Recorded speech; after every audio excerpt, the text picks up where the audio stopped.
on the damn lineup, right? Saying, do you maximize the offense or do you go with this damn lineup? It's the whole week we've spent on this. It's the whole season. It's what you do if you're a baseball fan.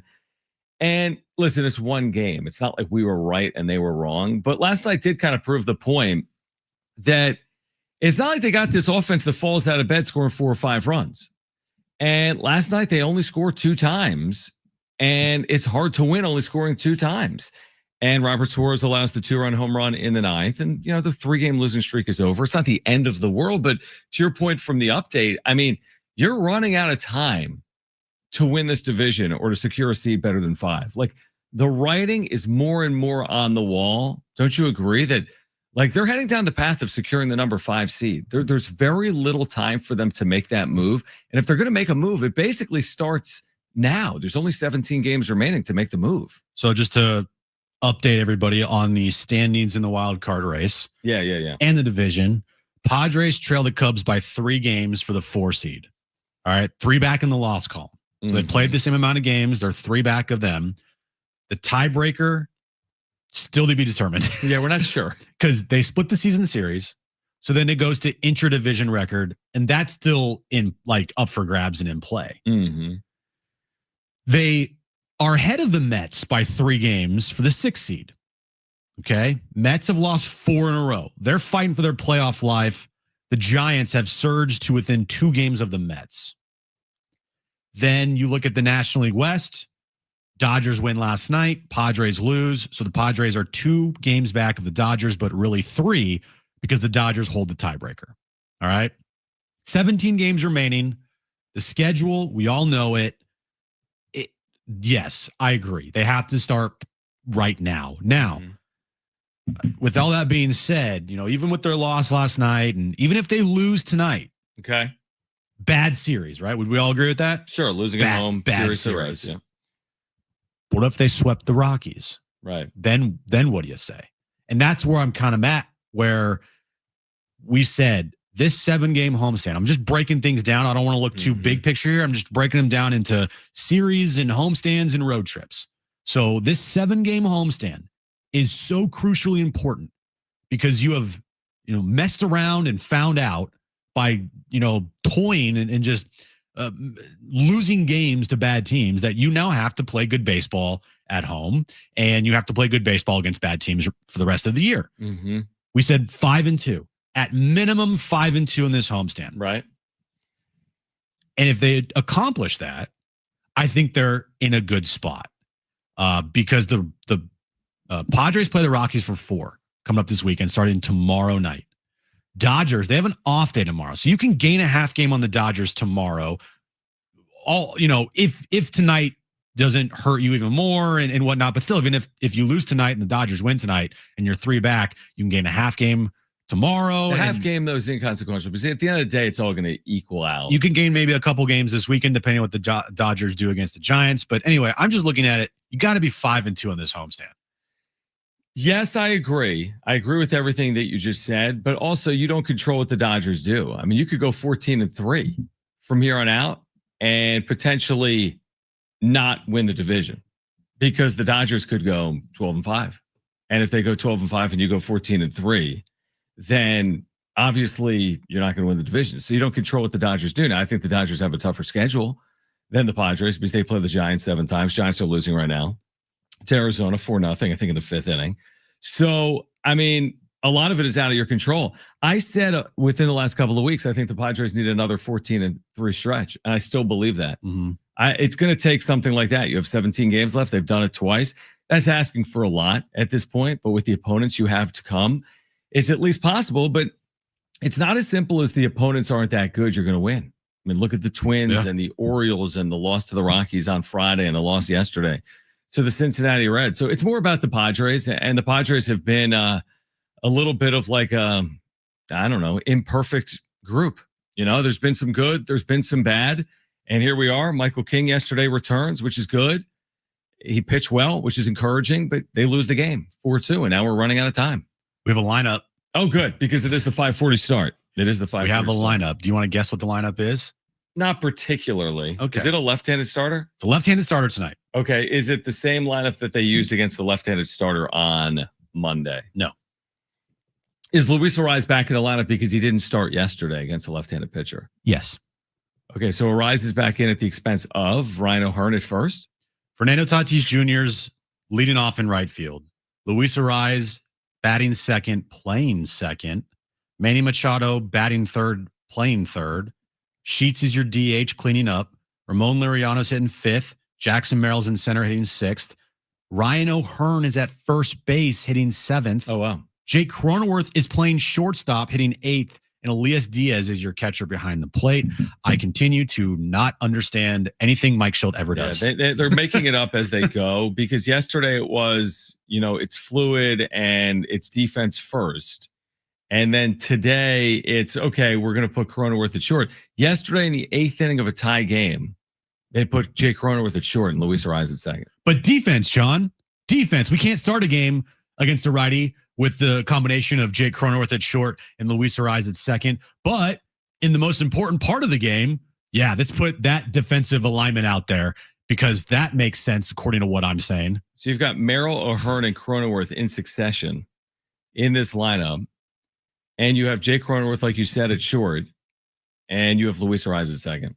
So I don't even I'm fine with it. I'm 100% cool with it. I would advocate for something like that. I just don't understand why a day ago Mike Shildt is pushing back at it publicly with the media and then using it in the 8th inning and then unveiling this lineup today. So why are you pushing back? I don't get it. If it's ultimately like you're going to do it.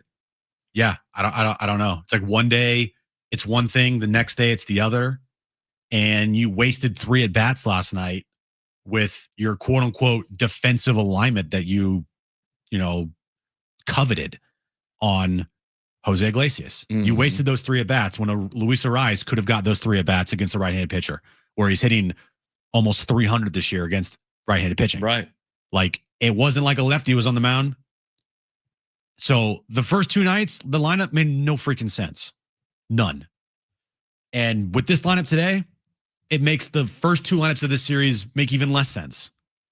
Now, again, if going forward, this is the lineup, maybe not like where guys are hitting, but the alignment of players, that's what we're asking for. Right, exactly.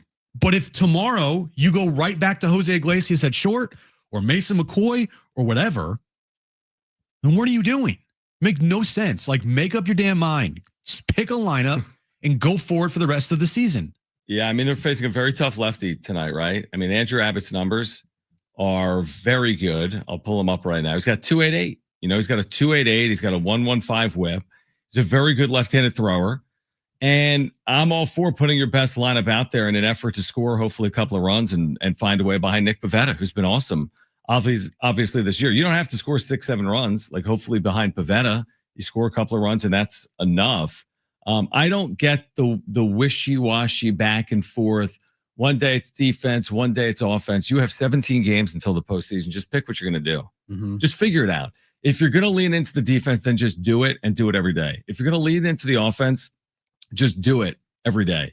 But stop with the one day it's good enough for Cronenworth to play short, and the next day we got to think about our defense. Yeah. That doesn't make any sense. Yesterday, you said, I'm going to count how many times a ball is hit to the second baseman or the shortstop with Michael King on the mound. And you didn't count very high. No, you got to 2. That was it.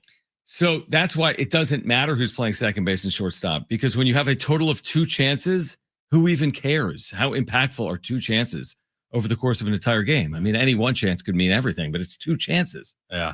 I can't wait to talk to Kevin about that. Right? Because it didn't make any sense yesterday. And there's trust me, there is plenty to get in this game. We'll get to all of it. Manny struggles. Michael King. We'll hear from Manny. Michael King obviously making his return. But just the thought process that I'm trying to understand here with Mike Shildt.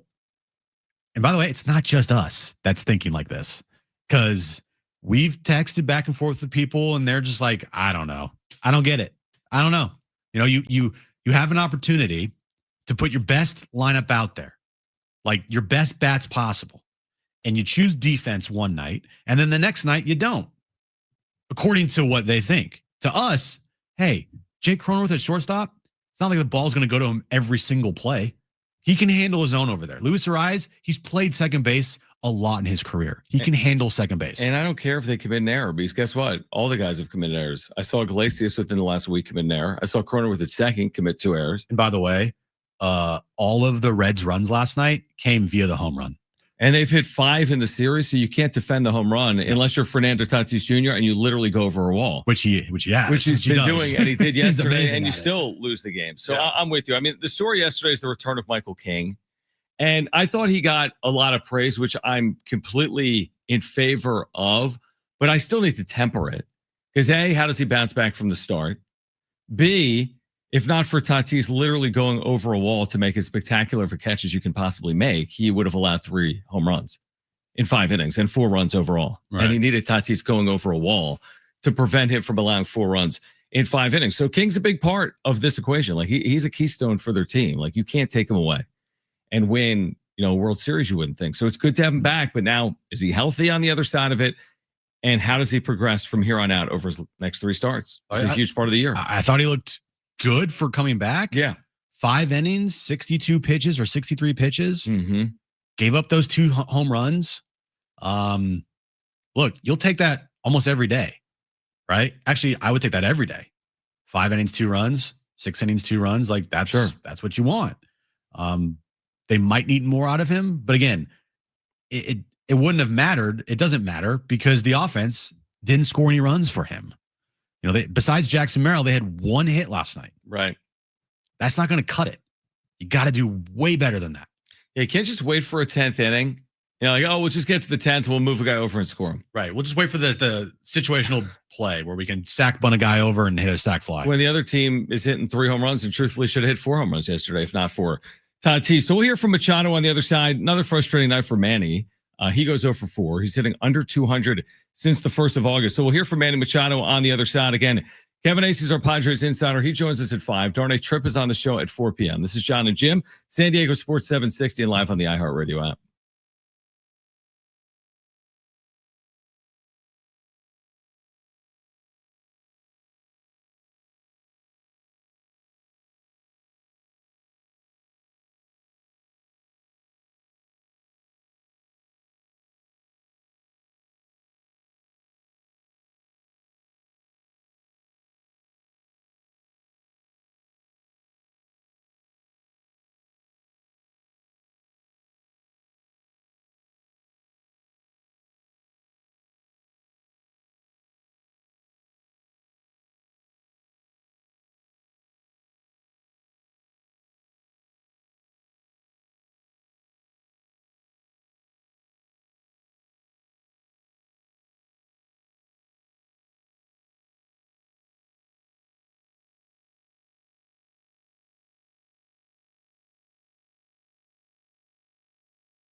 All right. Would you like us, Jon and Jim, to bring you lunch this Friday? If the answer is yes, open the iHeartRadio app right now.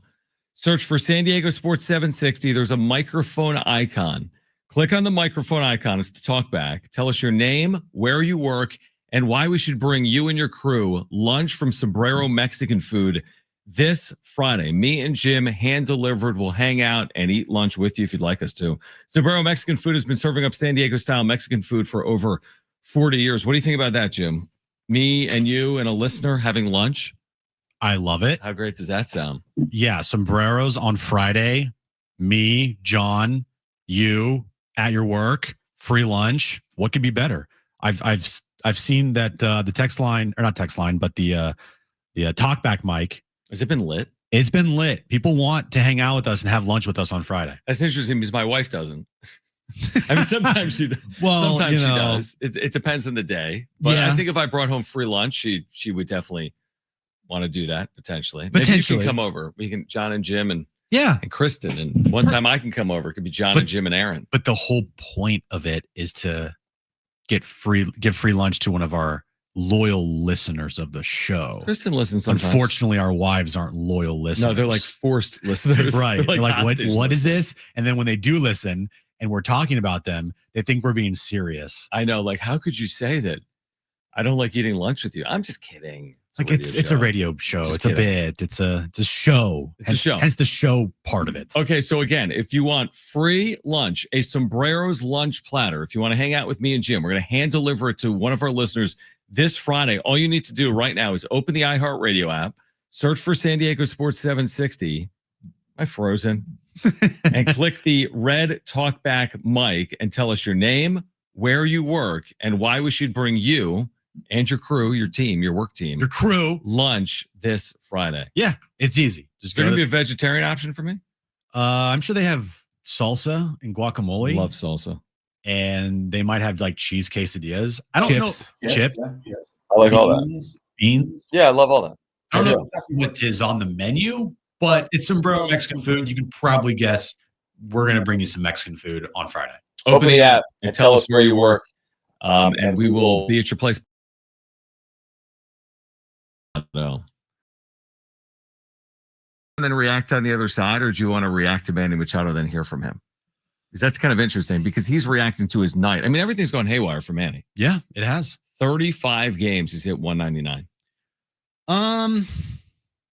Well, let's listen to Manny first, and then we can react to it. Okay, so Manny Machado, this is about 4 or so minutes with the media last night. Padres lose to the Reds. Here's Manny with the media. I know all wins are important this time of year, but you guys got Michael King back, and he was pretty sharp tonight. Yeah, it was nice to have him back.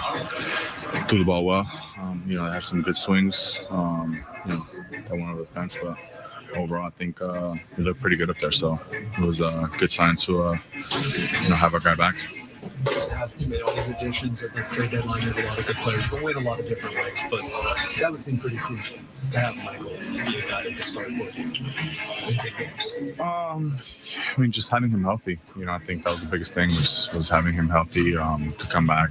He's been dealing with some stuff all year, so some freak stuff. So just to see him back up there healthy, back on the mound, I think it was pretty fun to see. What was it like watching Jon Stewart in his first home run? Pretty cool, pretty special. Nah, it's a lot of excitement, man. This is a game of baseball, man. You gotta be excited for stuff like that. So, it's pretty cool to watch. I understand he got him a pretty nice hit to tap his wrist all the way around. Yeah, it's just these young guys. You know what I'm saying? These young guys, this new generation, hitting the Shildt and stuff. So, but yeah, man, it was fun to watch. He watches a lot of Padre games, so for him to come here and hit one in front of me, it was pretty cool. Didn't impact the game. I know Michael didn't love it too much, but it was cool. Cool moment. You generally, by this time of year, used to hitting a lot of home runs, not having a little cold streak. Is this just a normal one for you that sometimes every hitter goes through stuff? Does this feel like just a normal one for you? A number one. Where things aren't going well, just a stretch where. I mean, yeah, it's sucks that's happening at this moment, but yeah, it's part of the game. As long as we're winning games and we're in a good spot, that's all that matters. It doesn't matter if what I'm doing, my stats don't matter. It's about winning ball games at the end of the day. So if I can contribute, I'm not doing much right now to do it. Doing my part, but yeah, I mean, as long as we win games, that's all that matters. This has to feel different. There's a lot of good players. You're deeper than you've had. Yeah, I mean, we've always done it. Whenever we play good baseball, it takes everyone, and when we don't, it's a lot of load on a few guys. But we have a deep lineup. We have a lot of guys that can carry the team, and you've seen it over the last few months. So, ultimately, it's about winning ball games and figuring out a way to do it. And this ball club has been doing it. One thing that's not just you is there's not a lot of home runs hit by you guys this year. They're winning a lot of games. Yeah. I mean, I don't know. No. We've had this conversation before. Go ask somebody else. That's not my answer. That's not my answer to answer. On a night like tonight when the Reds all of their, and it's happened a fair amount when the other team is able to get those big pops. Mm-hmm. And Petco's giving up probably more homers than usual. And you guys aren't hitting. Any ideas? I told you who to go ask. I'm not the guy to ask those questions. I don't have the answer for you. So, go find someone who can give you those answers, and then come tell me. I want to know. I want to know. And then we can figure it out.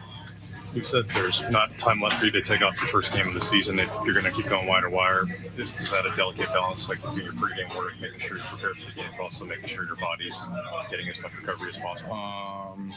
I mean, at this point, it's you're in cruise control, buddy. Everyone's running on the same gas, so just go out there and keep grinding, winning games. I think that's the only thing that matters is contribute in whatever way you can to to win a ball game that night, and whatever that is that day, just your body will tell you. But we can look forward to say clinching whatever it is you guys clinch. You give a couple days.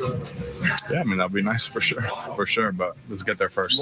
We're far away from that, so I'm not trying to think too far ahead.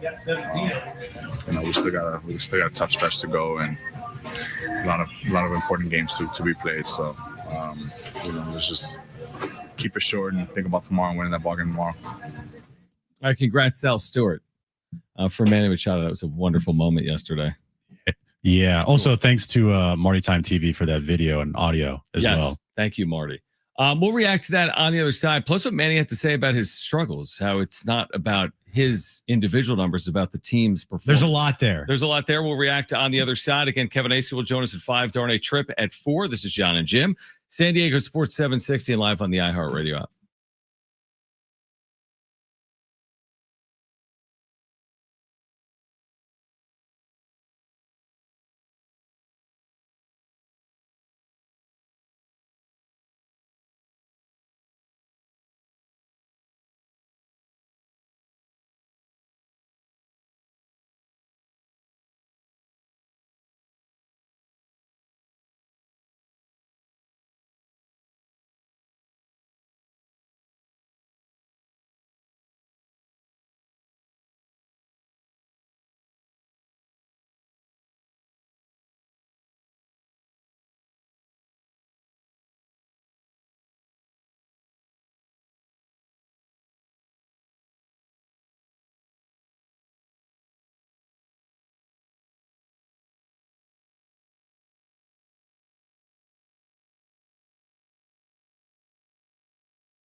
All right, this update's brought to you by Rapid Radio's Padres and Reds, third game of their series tonight at Petco Park, 5:40 first pitch.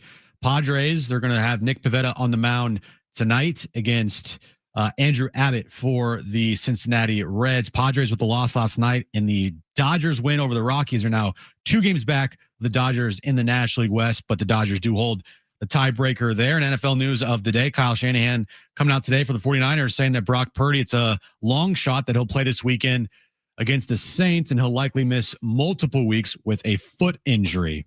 Just great. Rapid Radios are instant push-to-talk walkie-talkies offering national LTE coverage and no subscription ever. Perfect for instant contact with an aging parent. For a limited time, go to rapidradios.com and you'll get an extra 60% off and free UPS shipping. Add code radio and get an extra 5% off.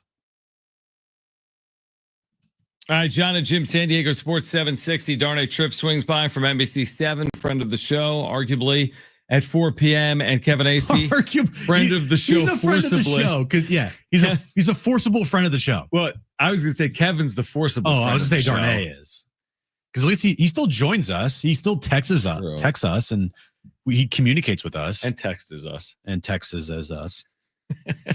Yeah. Okay. What's more egregious for you? And we can react to both. Is Okay. it Manny saying, my numbers don't matter. What matters is winning and losing, which at the end of the day, sure, we'll all take the Padres winning a World Series if Manny goes hitless in the World Series. Is he listening? Darnay, we love you. Yeah, no, I said, Even though we that. force you to be our Yeah, friend. like we're your friend. The question is, do you accept our friendship? We think we're friends with you. We don't know if you feel the same way about us. Here's the thing: we don't give him a choice. He's our friend. He doesn't Right. have a choice. Right. Exactly. Yeah. It's like we force him to be our friend. We force him on the show, Correct. and that's just final. Sorry. Rules are rules. Yeah. And we can ask Darnay this question coming up. So Darnay, take some notes here for your conversation with us. What did you take exception to more? Him saying, "Hey, Sal Stewart, this Reds player from Miami, that's been like a younger brother to Manny." I read an article about this. Like Sal Stewart considers Manny like a mentor and like an older brother figure, right? I even Out did of like Miami. a feature, I think, the other day on Padres.tv. Right. So he says, hey, maybe Michael King didn't like it, but I thought it was really cool. Him homering and all this stuff. That or Manny saying that, hey, my numbers don't matter. What matters is the team winning or losing. Here's what I have the most problem with: his on-field play. Yeah, exactly. Like Manny is Manny. He is gonna say things you're like, what are you talking about? Right? But at the end of the day, if he puts up numbers, say whatever the hell you want to say. You know? And right now, his on-field play has been awful. He is in such a slump right now. Like such a slump. And he had such a great first half. At one point, I think his OPS was over 900. Right. And then August hit and it just nosedived. So that's the first thing, is his play on the field has got to be better. And he knows it. We both saw this during the wrap-up show last night. But look, he knows he's struggling. We know he's struggling. And that poor Gatorade cooler got the brunt of his frustrations last night. Because if you missed it, there's a video from a fan that caught Manny Machado in the dugout take a bat to a water cooler, and man, that thing got blown up. So he knows it. He's frustrated. Of course he is. He wants to help the team win. And right now he's not doing that. So that's the first thing, is Manny's play on the field. It's got to be better. He knows it. We know it. Everybody knows it. By the way, since his 904 OPS, okay, he had a 904 OPS on June 10th. Remember last year he turned his season around June 10th. He did. So this is a tale of two seasons. Yeah. Because from June 10th on, listen to this. 79 games. You know what 79 games is? Half a year. Oh, no. He said 237. Oh. With a 708 OPS since June 10th. 708, which is probably lower than, well, Luis Arias for the year or Xander Bogaerts for the year. That's bad. It's lower than Bogaerts for the year. He's at like 717 or something. Yeah, he's in it, man. He's in it. And he's going to be a first ballot Hall of Famer. He's one of the best players in the game when he's right. Yeah. Like there's no denying that. But the numbers are the numbers, and Manny Machado needs to come up big for this team. If this team has any hope of getting to where they want to get to, which is a World Series. By the way, I take more exception to your point with his play, which means I take more exception with him saying my numbers don't matter. They absolutely do, man. They do matter because you're here to produce. I mean, truthfully, like you've got the richest deal in the history of the franchise. You got this, both the second richest and richest deal in the history of the franchise. They gave you 300, then they gave you 350. Yeah. You have to produce. I mean, you're a captain. You play every single day. Of course, winning matters. Yes. I mean, you want to be on a team that wins, but I just don't think they can win at the highest level with Manny Machado playing like this. I actually take more exception than what he said about a buddy, a friend in South Stewart. I mean, would I have said that publicly? No, but I'm also the one to say I appreciate Manny not being just a buttoned up athlete that always says the right thing because that's super boring. So I appreciate him speaking his mind, even if I wouldn't say the same thing as him. I mean, I don't like that either. No, I get it. Because you lost the game. You went 0 for again. You didn't come through for your team. And, you know, you're sitting there saying like, oh, my buddy, I'm glad he hit a home run. I know Michael King's not happy about it, but that was fun to watch. Like, what? Oh, Michael King. I'm like, bro, what the hell, man? Right. Like, are we teammates or what's going on here? You know, like smiling and stuff like that. It's like, I don't know. For whatever reason, Manny gets away with that stuff. Dude, it is what it is, I guess. He gets away with a lot. He gets away with a lot. Somebody tagged us both. I don't even remember you know what it was, dude? It was Vlad Jr. last night, legging out an infield hit. Were you tagged in that? Did you click on it? You were tagged in something. I might have been tagged. And someone just put, I get that. Like, I wish Manny did this. And I'm like, well, what? Let me watch it. And it's a ball in the infield. I was shocked Vlad was able to leg this thing out. Like he was booking down the line.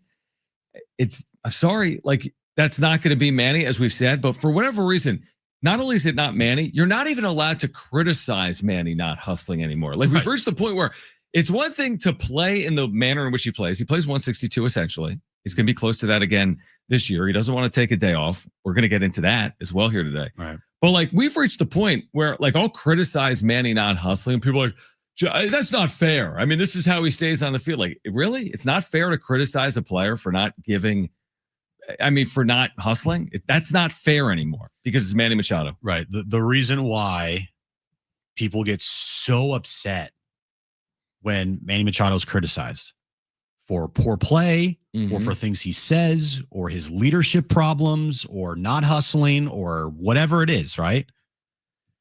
It's because when Manny Machado signed here with the Padres in 2019, it was the first time in the franchise's history that a player of that caliber chose the Padres. That's never happened before. And because of that, he gets a pass. Like, oh, Manny chose us. Right. It's so great to watch a Hall of Fame player every day. Yeah, it is great to watch Manny every day. But don't you want that Hall of Fame player to lead to like making and winning World Series and winning games and winning divisions and showing up in the big moments? You know, Manny chose the Padres. He chose to be here. Absolutely. And he should be applauded for that. But the second he signs that $300+ million contract, he's not this guy that's avoidant of being criticized just because he chose the Padres. Right. And because the Padres offered him the most money, by the way. Like, I'm sorry, every single player, especially the ones that are making the most money, if they haven't won, they're up for being criticized.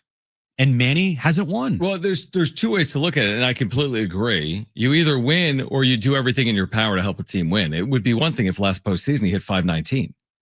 100%. If he hit 519 in 7 games and hit 6 home runs in 7 games, I'm never going to be like, Manny needed to hit 8 home runs. Yeah, if he's that's doing ridiculous. If he's doing everything he can, and like you got Toddy.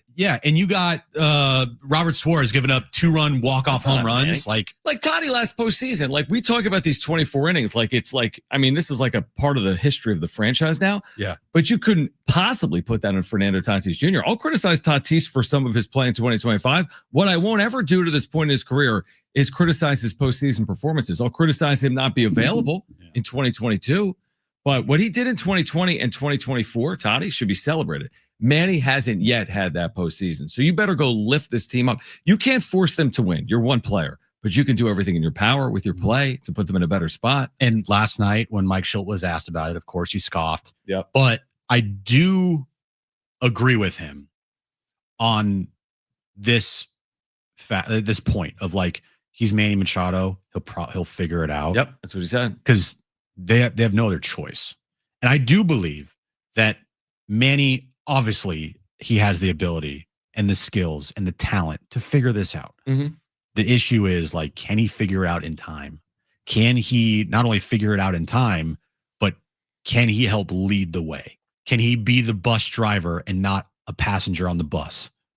Right, like the ad campaign, like was it Volkswagen drivers wanted? Well, I was referring to what Charles Barkley would say about Kevin Durant. Yeah, but I get it. Like, can you be the primary? Can you be the alpha? Yeah, can you be the guy? Can you lead the way? You know, can you be that? Because you've never been that in your career in the postseason, never. So it's a big 3-week stretch for Manny. It's a big postseason upcoming for Manny.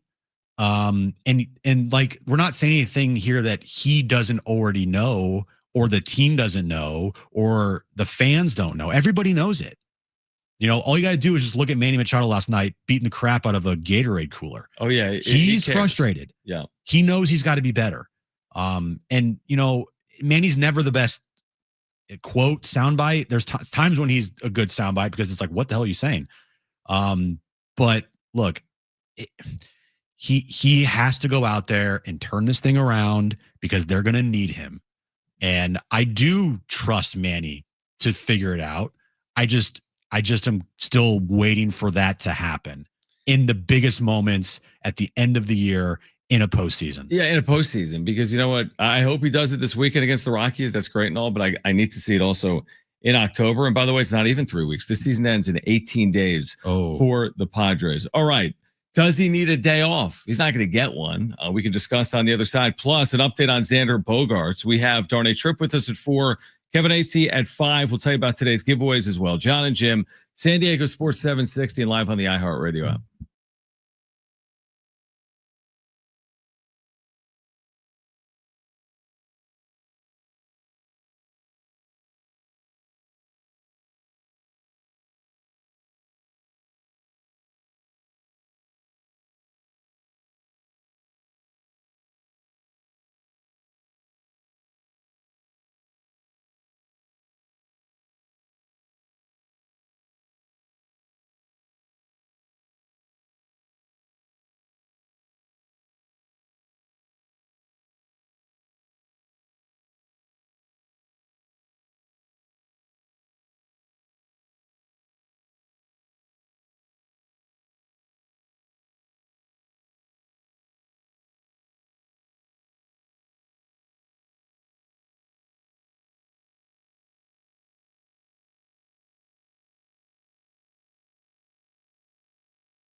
All right, Jon and Jim, you made an interesting point last night. I agreed with you.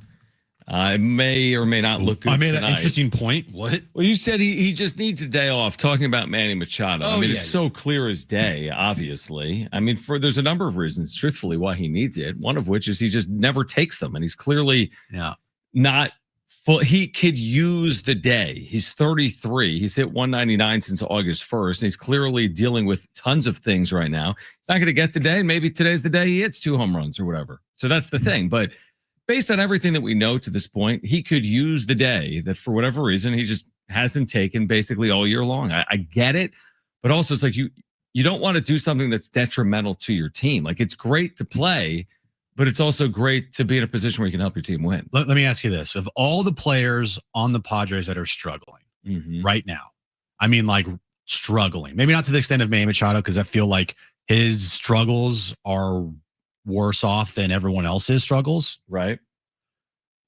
But who would you have the most faith in on the team that's struggling to turn it around in a big way? Just in general, a general statement, who would I have? Like who you have the most faith in to do that? Manny Machado. Exactly. Yeah, because I've seen him catch fire quick. Yeah. And he'll stay hot for a couple of weeks. Yeah. So with that being said, it's still very possible. Yeah.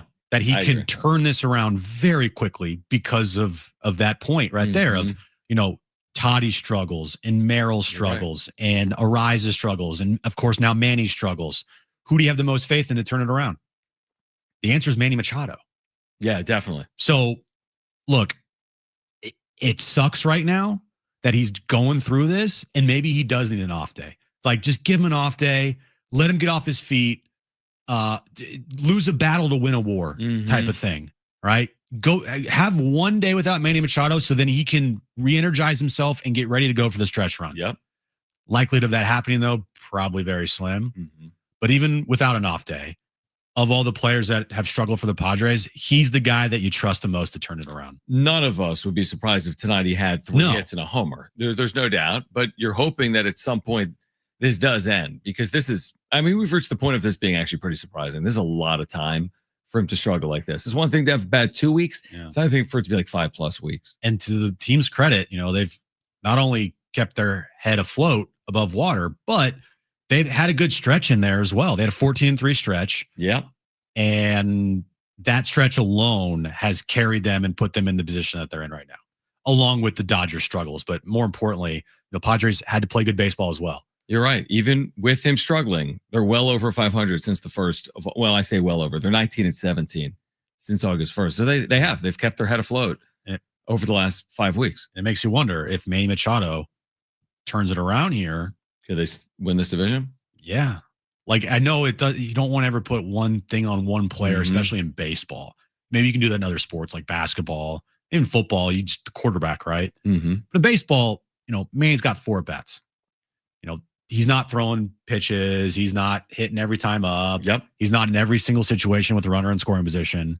But, he's in a fair amount of, times that he's up to the plate with the runner in scoring position late in the game, like last night, and that was where he hit the ball just right before the warning track and he went in the dugout and they beat the crap out of the water cooler. Yeah, no, I'm with you. And again, would I be surprised if he turned this around? No. In fact, they need him to turn this around. They need him, for the Padres to win in the postseason. All right, let's go to the phones. Tim wants to weigh in. 877-767-4760. If you have thoughts on Manny and his struggles or the Padres, 877-767-4760. The phone lines are open. Tim, you're on with Jon and Jim. Thanks for calling. Gentlemen, how you doing today? How you doing, man? What's up, man? Hey, thank you so much for saying this. I mean, it's like sacrilege if you say anything against Manny. Yep. It's just ridiculous. And we all want him to show up. Yeah. Right? We all want it to happen. But like you said, if you look at his playoff record, after the Dodger series in L.A., they got their butts kicked. He took a private car by himself back down to San Diego without the team on the bus. You call that a leader? Are you kidding me? And starting in 2027, he's going to be making $39 million a year through 33.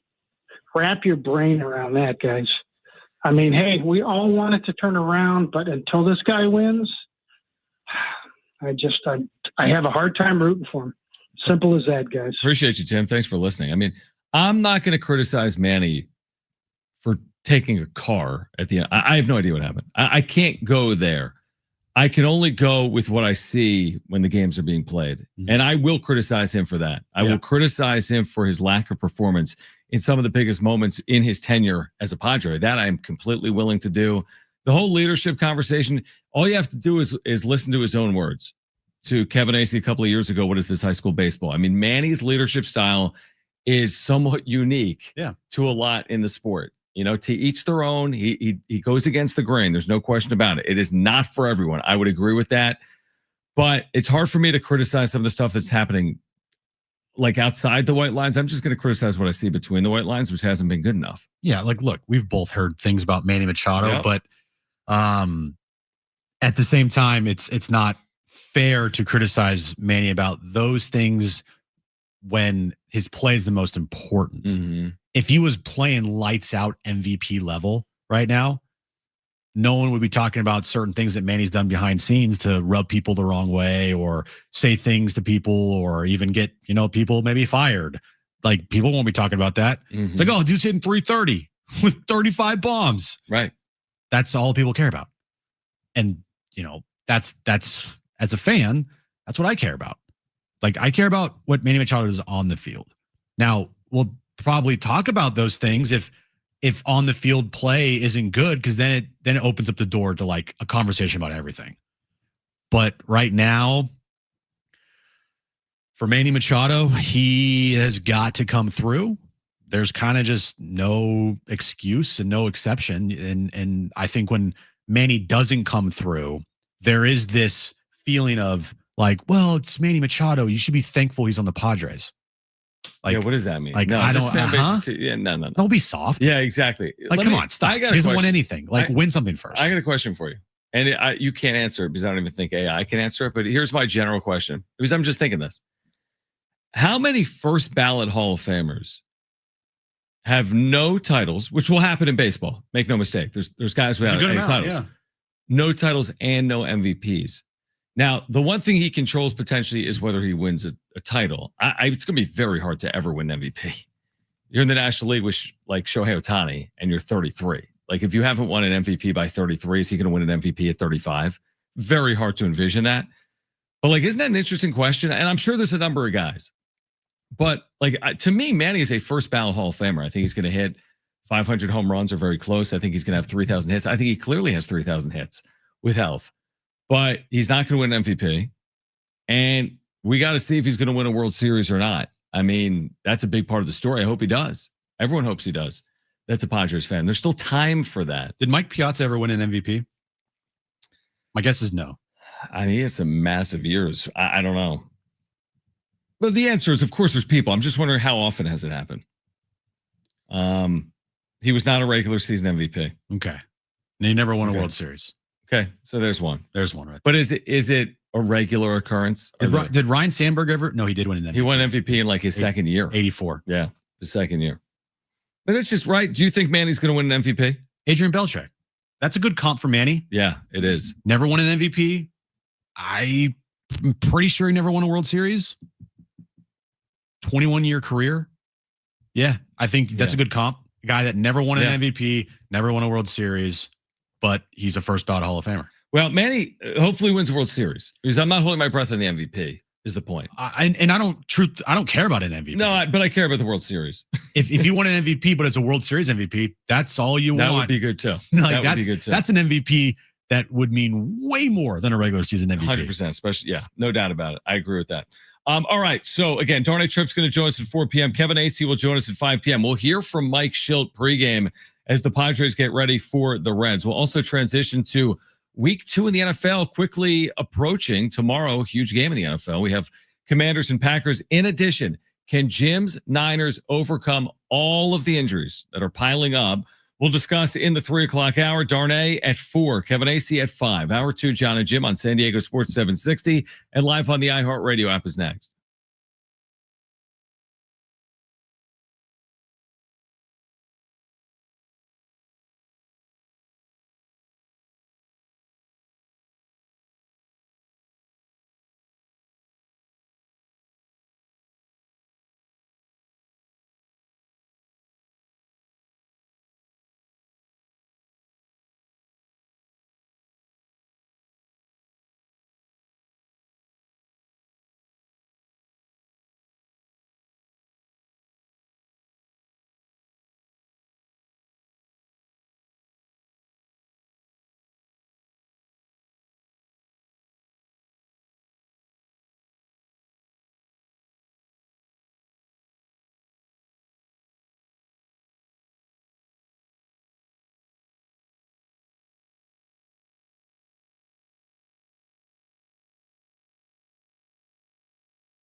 This update's brought to you by Rapid Radios. Padres and Reds, final game of their 3-game series tonight at Petco Park. Nick Pivetta on the mound for the Padres tonight, with the Padres loss last night and the Dodgers win over the Rockies.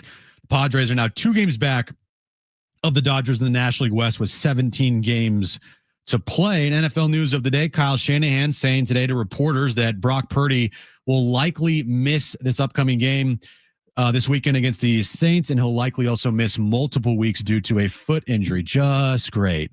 Rapid Radios are instant push-to-talk walkie-talkies offering national LTE coverage and no subscription ever. Perfect for instant contact with an aging parent. For a limited time, go to rapidradios.com and you'll get an extra 60% off and free UPS shipping. Add code radio and get an extra 5% off. Getting you all set for that drive home. Let's just start the show. Here's Jon and Jim. All right, San Diego and Southern California, what's going on? This is hour 2 of Jon and Jim. Darnay Trip from NBC7 will join us in 1 hour at 4 p.m. And Kevin Acee will join us coming up at 5 p.m. as the Padres and Reds square off in Game 3 coming up tonight at 5:40. Oh, by the way, Tony Gwynn would be an answer to my question. Because he never won an MVP and he didn't win a World Series, although he did appear in 2. But Tony Gwynn was a first ballot Hall of Famer. And so did Mike Piazza, by the way. Yeah, I mean, He's appeared in a World Series. Baseball, obviously, there's only so many guys that have won a World Series. Yeah. And there's only so many guys that have won an MVP. Right. Only one per year. So, I mean, obviously, there's a lot of guys in the Hall of Fame that haven't won a World Series and an MVP. But there's also guys that have won World Series and MVPs in the Hall of Fame as well. So it's just kind of an interesting conversation. Yeah. And Tony is in a different category where, like, he's with the Padres his entire career. Correct. Yeah, exactly. I mean, that's something that Manny can't be because he's played in 3 stops, right? Right. Yeah. So, and that's harder and harder. In today's world, I'm just thinking in baseball. I mean, there's not a lot of players that play with one team for 20 years. And let's be honest, Tony was not even remotely as controversial as Manny Machado has been. It's also a different world. It's social media plays a huge role in this. Yeah. It's a different world. But no, you're right. It's not a conversation about Manny and Tony. It's just a conversation about Manny. Right. And Manny, here's the thing. The Padres now, the expectations are as high as they were even during Tony's best years. Probably, I mean, they're spending more than they spent even when the Padres were in the World Series, right? Even by those dollars back in those days. So the expectations are as high as they've ever been. And when Manny signed here, the expectation was to win a World Series. That remains the same here in the 7th season of Manny Machado in San Diego. Right. Right. Okay, so Darnay will join us coming up at 4 p.m. Kevin at 5. So you've been mentioning this in your updates. The San Francisco 49ers entering week 2. Not only could they be without their quarterback in week 2, they could be without their quarterback Brock Purdy for multiple weeks. Your question is, can they overcome? Yeah, this is a team that last year fell flat on their face. They've got the big 4th place schedule or whatever it is, 3rd place schedule. They can take advantage of 4th place schedule. So how impactful will this be for the Niners to start their year? It's not great, John. No, but I was also getting texts from you telling me, and I saw your tweets that Brock Purdy, sucks essentially. Brock Purdy. Yeah, that was only a couple of days ago. Yeah, it was. Who's their starting quarterback now? Mac Jones. Oh wow. Life comes at you quick. It's funny how everything comes full circle here for the 49ers and Kyle Shanahan, because if you remember in 2020, the whole debate of Mac Jones versus Trey Lance and how Kyle, the reports are, loved Mac Jones, but the organization wanted to go with a more dynamic player in Trey Lance. Wait, your video is yay, no Mac Jones or whatever? Is that your video? Yeah.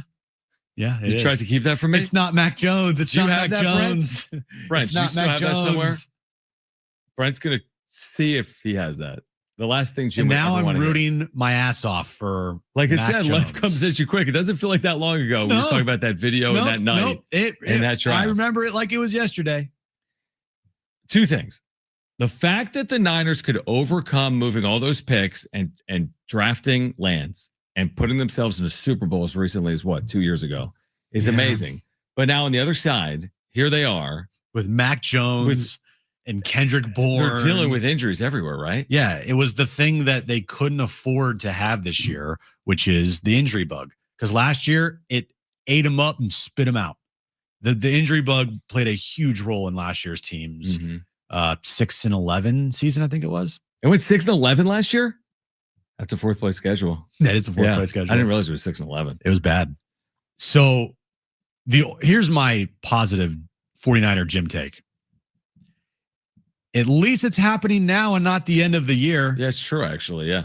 Kittle, he's going on the IR, but it's not like he's going to miss the entire season, knock on wood. Mm-hmm. Brock Purdy, he might miss a couple weeks, but, Mac Jones as their quarterback, he can win a game or two. And we'll see what happens for the rest of the team with Chris McCaffrey and, Jawan Jennings and the other players. But the main thing with the 49ers, and they just can't seem to get away from it, is the injury bug. That's the one thing about this team over the last, 9 seasons with Kyle Shanahan, is his team is one of the most injured teams in the league every single year. And the years that his team isn't injured, they're in the Super Bowl. Yeah. It's crazy. Now, they made the NFC title game in 2022, and they were the 6th most injured team in the league. Brock Purdy, if you remember, he was a 3rd-string quarterback.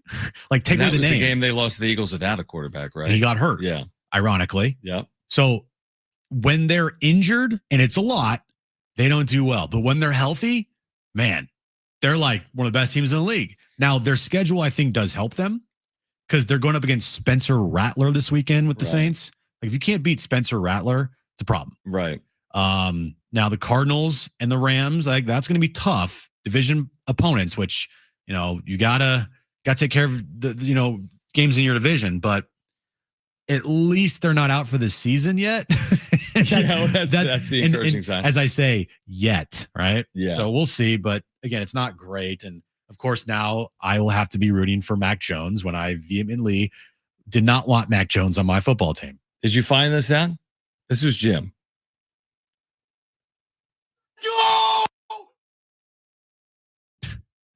Okay. Please don't be Mac Jones. Okay. Don't be Mac Jones. Please don't be Mac Jones. Please don't be Mac Jones. Please don't be Mac Jones. It's Mac Jones, buddy. I'm going to go back in time and tell myself, what are you doing, you idiot? Let's go! Oh my God! It's not Mac Jones! Oh my God. It's more embarrassing you're excited for Trey Lance now. At least you didn't say it's Trey Lance. You said it's not Mac Jones, to your credit. I think it sounds way worse if you're like, we got him. Yeah. Trey Lance. Yeah, but now it's very ironic and very funny that it's amazing. Mac Jones is the starting quarterback for the 49ers. That is actually amazing. Here's the other thing. In terms of life comes at you quick. Yeah. Eagles Chiefs is Sunday night, week 2, right? Rematch of the Super Bowl. Sunday afternoon. Sunday night is Falcons Vikings, a rematch of the national championship game quarterbacks. Okay. I'd prefer to see Eagles Penix Chiefs. And McCarthy. I'd prefer Eagles Chiefs. I would prefer that too, but the reason why it's a Fox afternoon game, you know why? No. Is because Fox paid the most money for that game. So is that just they just are paying for that specific game? Because typically Sunday Night Football gets the best game, right? It's not just the best game. These networks pay for what they want, right? So Fox might get what I'm assuming happened is, and this happens with all the networks, they look at the schedule and there's kind of like a little bit of a bidding war that goes on. And whoever pays the most money for that game, that's what they get. Fox paid to have that game. They must have. I mean, it must be. But because traditionally Sunday Night Football has had the biggest games of the weekend by and large. But honestly, arguably the game of the weekend, yes, is Chiefs Eagles, but it's also this Thursday night game that we've been talking about. Commanders Packers in Green Bay. Yeah. Green Bay's a 3.5 point favorite. By the way, the Eagles are favored at Arrowhead by 1.5. Remember, the Chiefs coming off that Brazil loss to the Chargers. Is there a world where the Chiefs start 0-2? Oh, there's absolutely a world. There's a world because they're an underdog. And no receivers. So there's a world. Yeah, right, exactly. Kelsey injured Worthy, Xavier Worthy the other night. Yeah. So, I mean, I think there's some really intriguing games. Obviously, Thursday night, Commanders-Packers, but the idea of the Chiefs who have been in all these Super Bowls, could they start 0-2? And like you said, there's a world where they start 0-2 as an underdog to the Eagles. It's going to be my household hates the Chiefs. Right. It's not just me. Right, Aaron, because we despise the Chiefs. It's a good thing to have in common. True. As a football fan with your significant other, is that we both despise the Chiefs. For her, Thankfully, the Chiefs actually, got beat by her team and the Eagles. The Eagles actually took care of the Chiefs. Yeah. My team, unfortunately, not as much. Yeah, no. Right. Not great. So you don't have a house really divided. You have a house like together. Oh, we're together. In your hatred for Yes. the now Kansas City Chiefs. when the Niners play the Eagles. Is that this year? No, thankfully not. Okay. Now until the NFC title. We'll see what happens. Oh, dude. Like 2 years ago. Again. You can't have that. Does that remain the biggest fight you and Aaron have ever had? Yeah. Yeah. And we've been together. I almost said dating. Like we're married. We've been together for over 3 years. Do you by and large not fight at all? No, we don't. Like, what do you consider like a fight? Like, well, not like punch each other. No, I'm not going to. No, not. I mean, that. do you bicker? No, we don't. So that means you don't fight about anything. We don't fight. Nothing lingers with us. Other than Eagles, there are obviously like times of annoyance with her for me with less her. For her. Like she gets more annoyed with me than I get with her. She's like, in my eyes, like perfect. But for what does her, she get annoyed at you at? Let me guess. You're always on your phone. You're always doing the wrap-up show or something work-related. You're not paying attention. You're going to card shows. You can take the card shows out of that one. Card shows are fine for now. But I got all the things right. Absolutely, you did. You nailed it. But you're also a guy, so you understand. Oh, I completely get it. Yeah, not listening. Yeah. Not doing something that she said to do like hours ago. Being on your phone 24/7. Watching sports. Right. Constantly working. Right. Just the normal guy stuff. Yeah, it's cool. I get it. She gets the most annoyed with me when she'll like tell me something and I immediately go, and you'll know this, and all the guys out there listening and watching us on YouTube will know this. When she says, "Hey, can you do the trash or can you do the dishes?" You just don't do it. And you go, "What'd you say?" No, you do that more than you do that more than most. Or when you say, "What do you say?" and she repeats herself and then you still don't do it. Here's what I've noticed about Jim. Okay, I'm going to tell our listeners and our viewers, and I'll tell Aaron, and Aaron will agree because nobody spends more time with Jim than me and Aaron in the history of Jim. That's true. Other than his mom. The history of Jim. In the history of Jim, the top three would be like your mom, me, Aaron, your brother. But I'm like in the top 5. Yeah, you're probably like a top 2. Yeah, I'm in like the top 2 or 3. You can't read and listen. No. If you're reading something, you cannot hear anything. No. Like, I don't know what that is. But you can't read and listen. My attention span is not great. That too. Like I can't multitask very well. That too. Yeah. But what you can do is criticize Mike Shildt. I can. Who has spoken with the media. Oh. And we're going to hear from Mike Shildt. Now, he has spoken for a very long time. We almost have to go commercial free. Okay. He has spoken for a very long time. Like 10 minutes. All right, so we're going to hear some of what Mike Shildt has to say as the Padres get ready for the Reds. On the other side, Darnay Trip will join us at 4 p.m. Kevin Acee at 5 p.m. We're here until 6. This is Jon and Jim, San Diego Sports 760, live on the iHeartRadio app. Please don't be Mac Jones. Please don't be Mac Jones.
All right, Jon and Jim, San Diego Sports 760. Is there something I'm supposed to read? Probably. Maybe. No, not right now. No? Okay. Yeah, there is. Oh. The iHeartRadio Music Festival's back. Live performances by Ed Sheeran, The Offspring, and more. September 19th and 20th at T-Mobile in Vegas. 2 nights, 1 stage. Buy tickets at AXS.com. Get them now before they sell out. While all the world is listening on iHeartRadio, you could be there. Get all the information at sportssd.com/festival. All right, Mike Shildt. I think this starts with Michael King. Long media scrum with Mike Shildt. We'll play a handful of minutes of it. This is Mike Shildt just moments ago as the Padres get ready for the Reds. It was fantastic seeing Michael on the mound. Thought he threw the ball very well. Came out of it last night in a very positive fashion.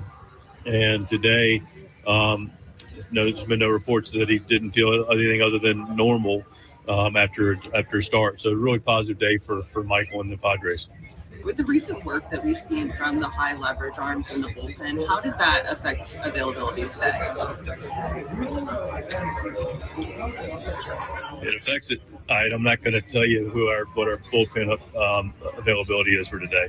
But yeah, guys, it's a correct question, but there is a competition going to take place tonight that, I'm not going to declare who or who's not available. But yeah, there's been some guys that we're going to, be smart about. Thanks. No, you got to ask a question. Yes, ma'am. Why is there, I've been asking this question for 2 years. Why are there high leverage arms and low leverage arms? Why can't you have a bullpen with 8 guys that can do everything? I think that's fair. I think actually you put your bullpen together, and I've said this for years now, and I think your point's well taken, Barry. The best bullpens, somebody's going to pitch more in a high leverage role. It's just the roles of the bullpen. Somebody pitches 7th, 8th, and 9th and establish those roles. And they can be interchangeable as they are with us in some degree. But your strength of your bullpen is we're in the middle of a 10-game stretch. To the question earlier, there's going to be some players that have pitched with more high leverage, having won 3 in a row and having been in a close game last night that dictated they pitch. The best bullpens have 2 things. When everybody's available and you happen to be down, that's still high leverage. You're down 2. And if you have a bullpen that can hold it right there and give your offense a chance to come back, then that's how really good teams take place. And we've been able to do that this year with our bullpen. The second layer to that is if you have 2, 3, 4 guys down on a given day because of the workload, that those same guys can now go and pitch in a tie-up game in the 6th, 7th, 8th, and 9th and be able to bring it home. And so really they are high leverage guys, to your point, but they have the ability to go out and be able to get the job done. Where do you, the history of Padres relief pitching. Where do you rate this bullpen?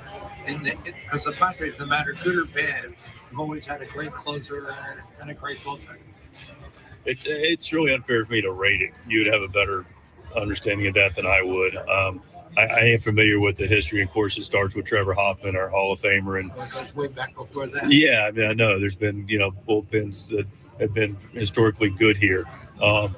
How I would rate ours would be unfair to knowing all the variables that, to make a fair evaluate. All I can say is our bullpen is really good, and it has been a strength of this organization for a long period of time. Have you given any thought to closing Miller more? Yeah, Miller has closed when Suarez isn't available. Miller also, like last night, took down the top of the order. You can have your perspective on what's high leverage. 8's high leverage and 9's high leverage. High leverage is relative to where the lineup is.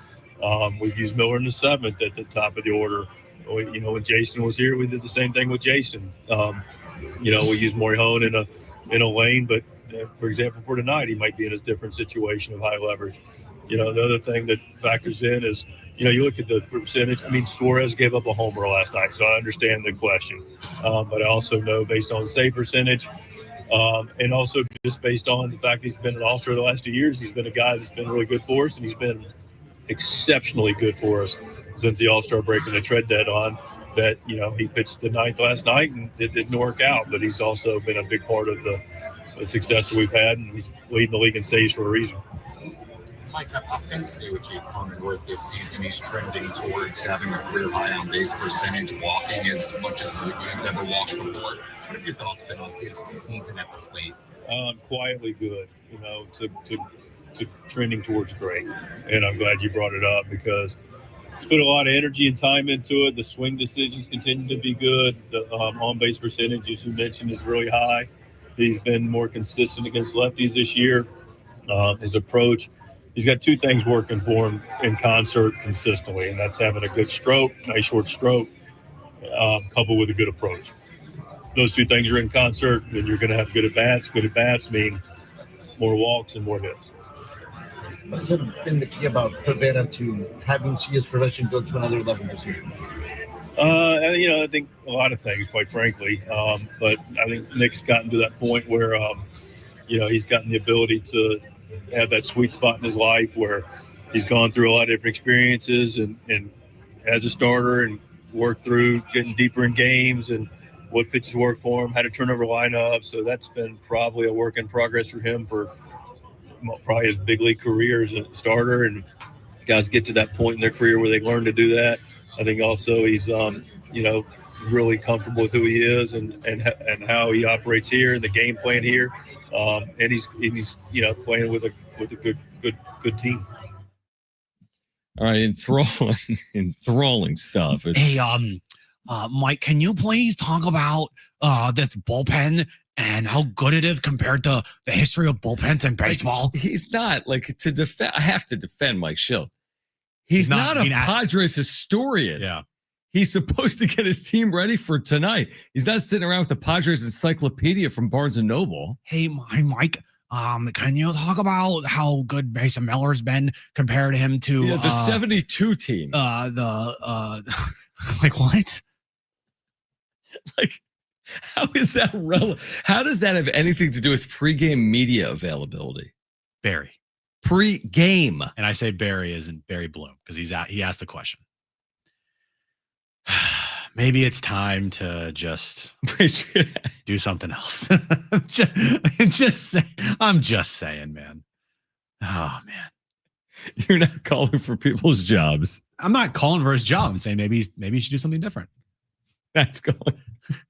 All right. Darnay Trip will join us at 4. Kevin Acee at 5. We'll continue to get you ready for Padres and Reds coming up. Game 3 tonight at 5:40. This is Jon Jim, San Diego Sports 760, live on the iHeartRadio app.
All right, this update's brought to you by Rapid Radios, Padres and Reds. Final game of their 3-game series tonight at Petco Park. Nick Pivetta on the mound for the Padres. Padres trail the Dodgers by 2 games in the National League West after their loss last night, and the Dodgers win over the Rockies. Dodgers finish up their series with the Rockies tonight in L.A. And NFL news of the day, Kyle Shanahan saying it's a long shot that Brock Purdy will start over the weekend against the Saints and that he might miss multiple weeks with a toe injury. Just fantastic. Rapid Radios are instant push-to-talk walkie-talkies offering national LTE coverage and no subscriptions ever. A great alternative to a mobile phone for your kids. For a limited time, go to rapidradios.com now for 60% off and free UPS shipping. Add code radio, again, extra 5% off. All right. Well, what we didn't hear from Mike Shildt during that thrilling media scrum that continued for another few minutes. It's still going on. It's probably still happening. We didn't hear him say that Randy Vasquez starts Thursday tomorrow, but he will. Yes. And we also didn't hear him say or comment on Xander Bogaerts starting baseball activities, but he has. Yes. There is video of Xander on field this afternoon, beginning the process of returning, hopefully to the major leagues before the end of the regular season. So clearly they got some positive news on Bogaerts because he's jogging, he's working out. Mm-hmm. And we're 18 days out from the end of the season, but maybe that gives him a window to get back in the next 10 to 14 days. Mm-hmm. And then Randy Vasquez has played a pretty big role, honestly, for this team. He's made a lot of starts for this team this year, and he'll have another chance coming up tomorrow against the Rockies. Yeah, before Barry Bloom asked about the history of bullpens in baseball to Mike Shildt, I wish we could have heard a question about, hey, Mike, look, the lineup tonight, I know we talk about it all the time, but this lineup going forward, what's going to be? You know, he probably won't give a good enough answer, and he'll probably go around in circles and exactly say it's fluid and yada yada yada. But that is one of the big takeaways for a pre-game scrum is the lineup construction. Right. That night, you're talking about the lineup. Like first thing, like, hey, interesting. You have stated as early as just a week ago, you would not have Jake Cronenworth at shortstop unless you're trailing in a game and you're trying to go for it. Then you put him at shortstop on Sunday. Then the next 2 nights, you don't put him at shortstop and you have a lineup with Mason McCoy or Jose Iglesias in it. And then against a lefty tonight, you have 5 lefties in your lineup. Mm-hmm. Can you explain the reasoning behind doing that? Let me try to, Jim. And I appreciate you asking the question. Okay. But it's a fluid situation. Oh. Like I'm not trying to. Okay. I understand you have a job to do. Oh yeah. But I don't know what else I can tell you. He loves that. I know. I don't know what more I could say. I don't know. We got 5 left. I don't know what you're looking for. I don't know what I can tell you. What do you want to say? Mike, yesterday you decided to start Jose Iglesias at shortstop and sit Luis Arraez for the betterment of defense. Then in the 8th inning, you had Jake Cronenworth at shortstop and Luis Arraez at second. Can you explain that? Can you explain that? I don't know what you want me to say. I mean, yeah, I mean, there's no real answer here. What I wish they would do, and it has less to do with Shilt's explanation and more to do with what they're going to do, right, is just pick what you're going to do and go that route. Because there's so few games. 17 is about 10%. Right? Yeah. Every 16 is 10%-ish. So just pick it because you'd like to have some continuity for the final couple of weeks. Now, you're not going to have full continuity because of Bogaerts. No. But just pick the plan and stop tinkering. There's a lineup against lefties. There's a lineup against righties.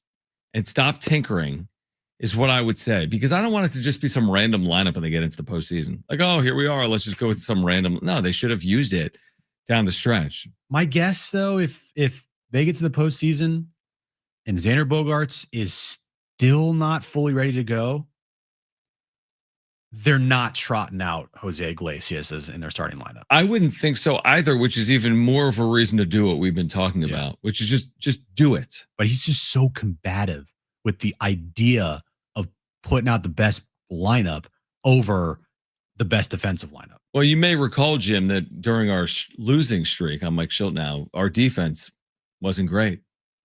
Yeah, but you also allowed 3 first-inning home runs twice in that streak. Yeah, you've allowed 5 runs this series where the ball went over the fence, and that counts as a point. Are those all solo? He was a 2-run home run, actually, in the 9th. That's right. So they've allowed 6 runs on 5 homers. That's actually not bad. It could have been worse. Yeah. Could have been more than and 6 it could have, and it should have been more if not for Tati. If not for another just insane play by Tatis. Just real quick on Tatis. You know, he's robbed 4 home runs in the last like 35 games. AJ Caswell had the stat. It's like the last 20-something home games. Home games, yeah. Yeah. AJ Caswell. Oh, nice new picture for AJ. Where is it? Yeah, Fernando Tatis Jr. has he doesn't have it. I thought he did. But he's robbed 4 home runs in however many games at Petco Park. It's 4 times in his past 27 games. Okay, it's absurd. It's absolutely absurd. Was that the best one of them all? You say that every time. I know, but that's the thing. It feels like it gets better and better with each. It was great. Home run robbery. Here's my question. Why did he come up as a shortstop? I mean, the more I watch him in right, it's like watching Ellie De La Cruz at short. I'm like, why is this guy playing short? He's so long. Everything is like such an effort. He's got to get down so low. Anything that's off of this throw, it's going to vary so much because he's so tall. Yeah. Fernando Tatis Jr., like you said, these players that are gazelles. First of all, Tatis has this brilliant feel for space. Yeah. He covers it brilliantly. There's nothing hitting his vicinity he can't get to. And as good as that play was last night, he made an equally good play in holding Ellie to a single later in the game. Would have easily been a double. Or triple. Now, later, Ellie would actually end up at third with 1 out, and then Estrada went strikeout and something. But, I mean, it doesn't get better than Fernando Tatis Jr. in right. No, it doesn't. Defensively. And you think to yourself, like, man, if you could just add the offensive season from 2021 coupled with his right field, outfield defense now. Well, that's a top 2-ish player. That maybe is the best player in the sport. It would be right there. You're right. I mean, there's some gaudy, there's some players. Like I know Otani's there and he pitches and whatnot, but I'm just there's some great years. But what he does in the outfield, it does feel like he has taken his unicorn status at the plate. And now it's being transferred to his outfield defense. He's no longer a unicorn at the plate. He's no longer this special, one-of-one talent at the plate. Right. He's a sub 800 OPS guy. He has pop, but for the most part, he's not putting up gaudy numbers anymore. Offensively. Yeah. But defensively, he's doing insane things. He's robbed 4 home runs in the last 27 games at home. It's amazing. And last night, I think Tatis even said that was his favorite one. Yeah, I think he called it his best one yet. Yep. Just the way that he's moving to his right, and he just one fluid motion. Up, boom, swoop, take it back, throw back to first base. Almost got double play.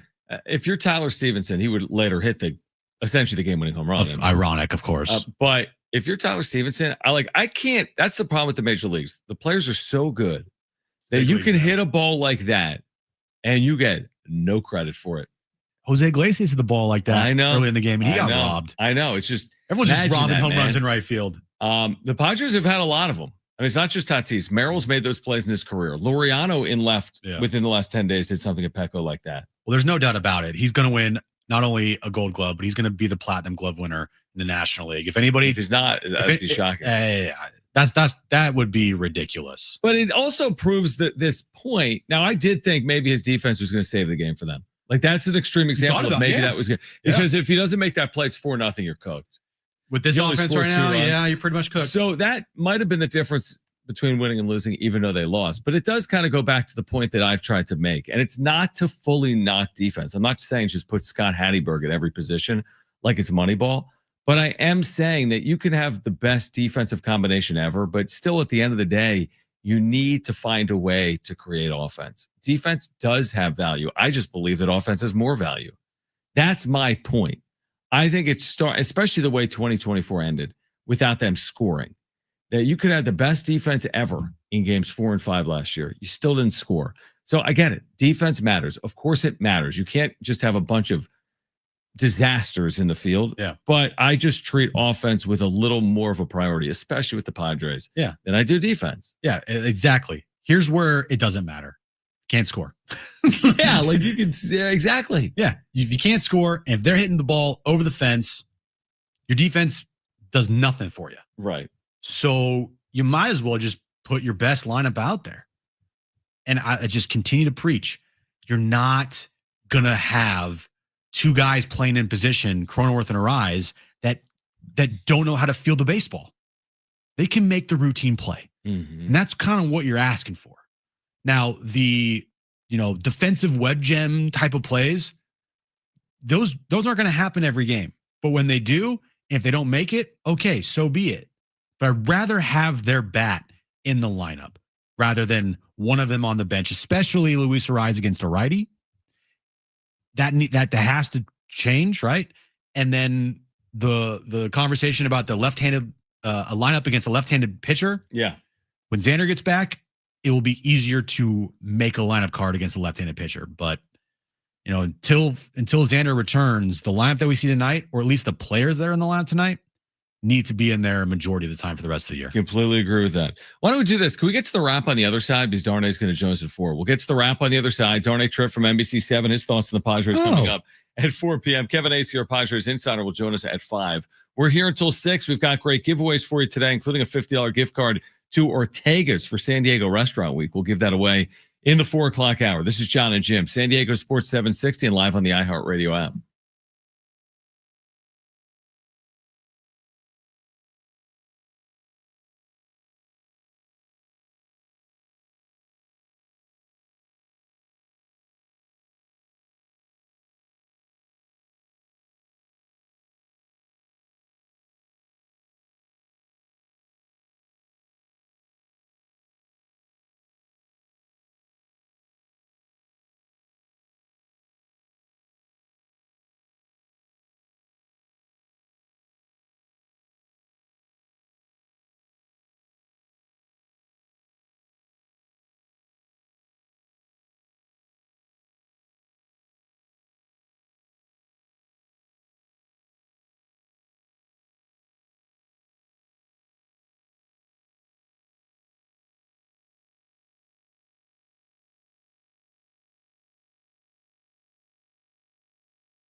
All right, Jon and Jim, Darnay Trip, NBC7, friend of the show, will join us coming up at 4 p.m.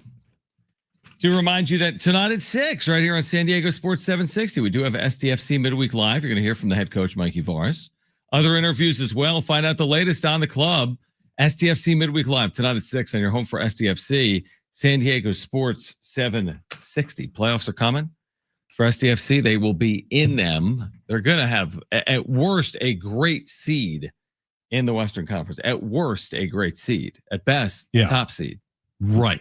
Hopefully, the top seed. Hopefully, home field throughout. Hopefully, when the playoffs get started at the end of October, heading into November, we see SDFC at Snapdragon Stadium open up the postseason. Yeah, 100%. 100%. All right, so Darnay's going to join us in about 12 minutes or so right now. Let's get to this. It's time for the wrap. Presented by Sombrero Mexican Food. Check out their website at sombreromex.com. Can the 49ers overcome all their injuries? It's so ridiculous how it's week 1. Right. And we're already talking about the injuries of the 49ers when last year the injuries of the 49ers was the number one problem. I'll say this. In the short period, yeah, but if this thing lingers like 6, 7, 8, I mean, they can't have Brock Purdy out for more than a couple of weeks. They can't have George Kittle miss more time than he's already expected to miss. You can't have any more major injuries. Like, that's the problem is now you're just like, okay, they have these injuries. They overcome it. Can they stay above water? Can they stay afloat? Yeah. But that's also banking on that they don't, get any more injuries, which of course they are. They're the 49ers. They're going to get injuries left and right. I'm sure they'll have another season-ending, soul-crushing injury next week. The question was, can the Niners overcome their injury issues? The answer is no. Next question. Season is over. At September, 10th, it's over. Next question. Who wins tomorrow's Thursday night football game between the Packers and Commanders? Now, this game is in Green Bay. Green Bay by 3.5. Yeah. So they're getting 3 points at home, and they're favored by 3. Yeah, I'll take the Packers in this one. It's him to win or to cover? Just win. Yeah, I agree. It's probably a close game. I don't care about the cover part of it. But the thought would be that Micah Parsons going to get his playing time increased. He's going to play more than just 40% of the snaps. He's probably going to be in there maybe closer to 65, 70, 75% of the snaps. And there's no doubt he'll have an impact in one way or the other. And they're at home. So, yeah, I'll take the Packers. What a massive game. Huge Obviously in the game. NFC. Green Bay because of this recent story with Parsons being traded. And then the Commanders coming off that surprise trip to the NFC title game behind Jaden Daniels last year. I'm with you. I'm just going to give home field the edge. I'm going to give that as the difference for the Packers. I think it'll be a close game. I think it'll be a good game. I'll say the Packers by 3 tomorrow night on Thursday Night Football. Next question. Should the Eagles be the number 1 team in this week's NFL power rankings? Yeah. These power rankings are out. Oh, the power rankings. I love me some good power rankings. And the Eagles are number 1. Okay. What do you make of that? They should be. Okay, that's. I mean, who else would it be? Buffalo, but I think we might be a little too reactionary on Buffalo with their crazy good win. They gave up 40 points, guys. True. You know what I mean? I would still say the Eagles number 1. Who's your number 2? You're saying Buffalo? No, I would say Green Bay number 2. Ooh. I would say I'll give Buffalo number 3. I'll give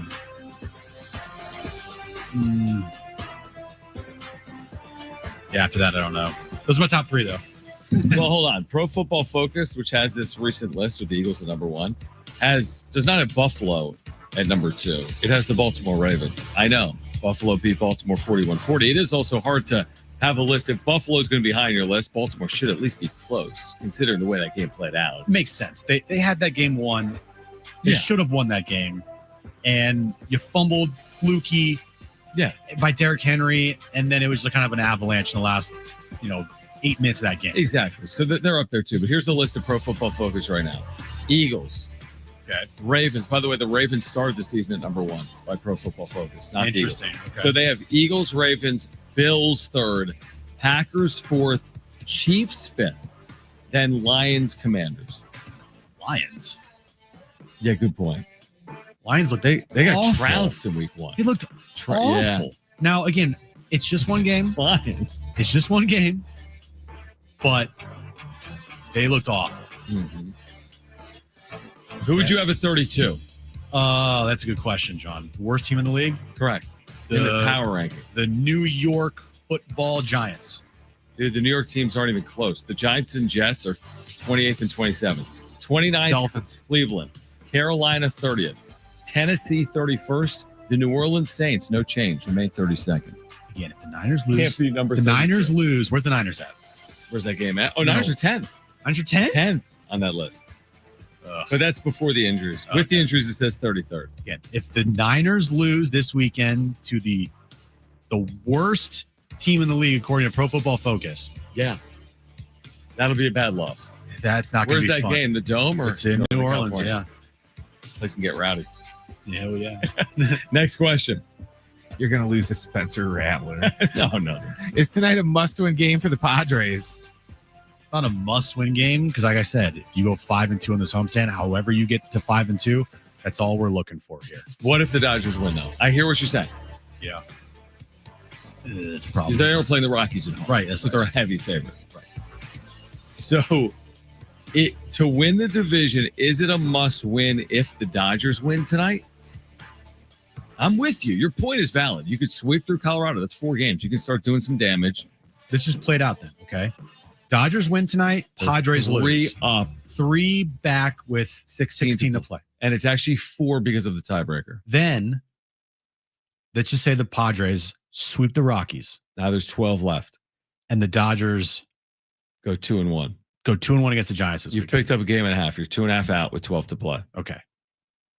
It's doable. That's what you're right. It's not a must, but you're pushing close to a must win, is what I would say. Close, yeah. To win the division, not to make the playoffs, to truly win the division.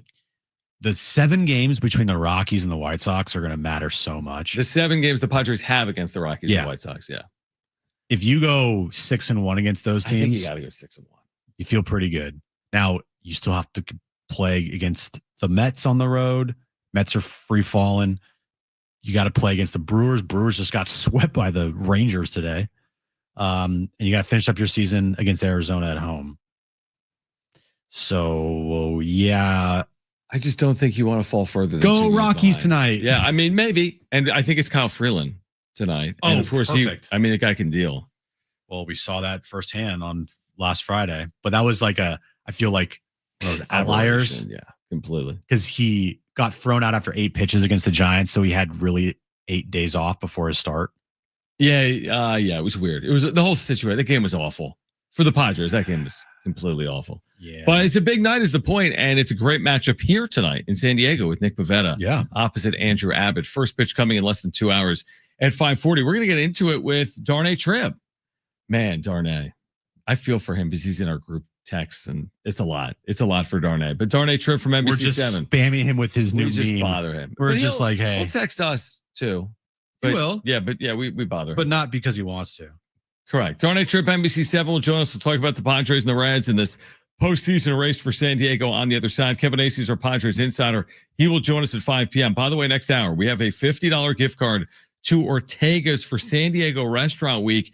That's Sunday, September 14th through Sunday, September 21st, featuring 100-plus restaurants from Oceanside to Chula Vista, offering variations of multi-course menus starting at just $30. The list of restaurants is available at San Diego Restaurant Week.com. So we'll give away that $50 gift card next hour. We have tickets to see Billy Idol. We'll give away between now and 6 p.m. But Darnay Trip from NBC7, he will join us next right here on Jon and Jim, San Diego Sports 760, and live on the iHeartRadio app.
All right, this update's brought to you by Rapid Radios. Padres and Reds, final game of their 3-game series tonight at Petco Park. Nick Pivetta on the mound for the Padres. Padres trail the Dodgers in the National League West by 2 games after their loss last night, and the Dodgers win. Padres also trail the Cubs by 3 games for the 4th spot in the wild card race. NFL news of the day: Brock Purdy likely to miss the upcoming weekend's game against the Saints as he has a foot injury. Kyle Shanahan said it could be a multiple week injury. And tonight at 6 p.m., we have 1 full hour of SDFC Talk, midweek live with Darren and Adrian Garcia right here on your home of SDFC, San Diego Sports 760. Rapid Radio is our instant push-to-talk walkie-talkies offering national LTE coverage and no subscriptions ever. A great alternative to a mobile phone for your kids. For a limited time, go to rapidradios.com now for 60% off and free UPS shipping. Add code radio and get an extra 5% off.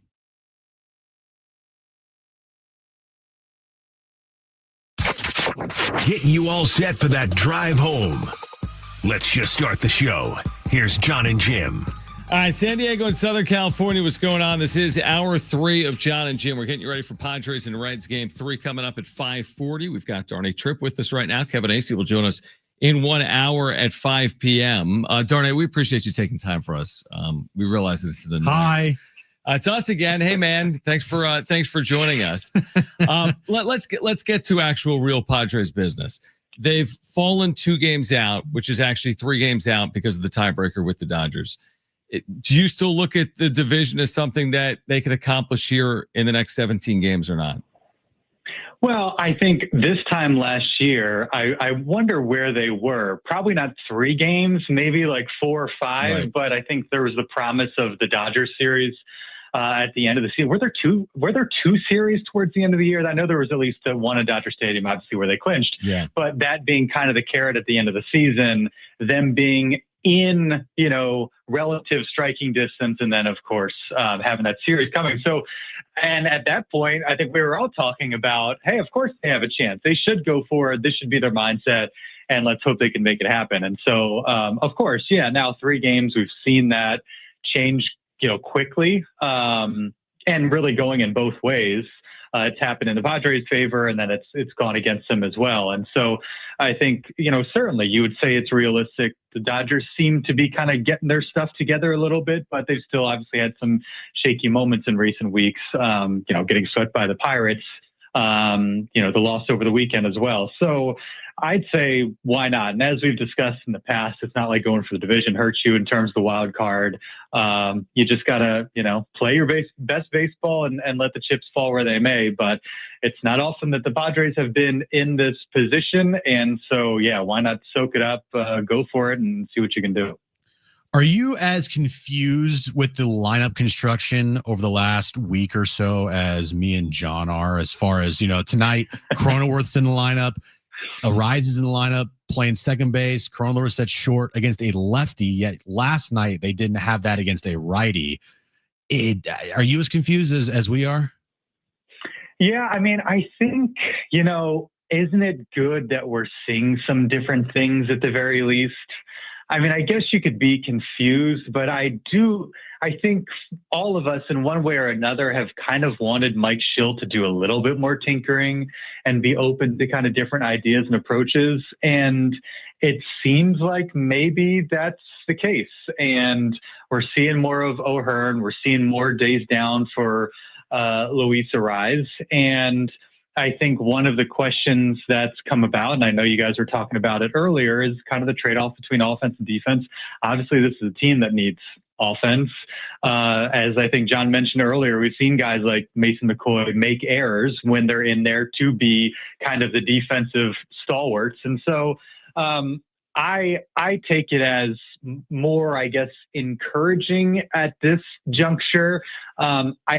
I don't think we know exactly what an October lineup will look like one game to the next. At some point, you're going to have, and obviously matchups could dictate a little bit, but, an order that you feel pretty confident that is going to show up one game to the next. I don't know that we have that, but I do like that Mike Shildt, after facing all the questions, and not that I don't think he has a burner account. I think he's checking Twitter, but all the Twitter discourse about the lineup and this and that, I'm kind of encouraged to see some adjustments And my assumption is it's a fluid process, and we'll eventually see where they land. Definitely fluid, as Mike Shildt has been using that word as well. Very clear. Very fluid always. Darnay Trip, NBC7, back with us here.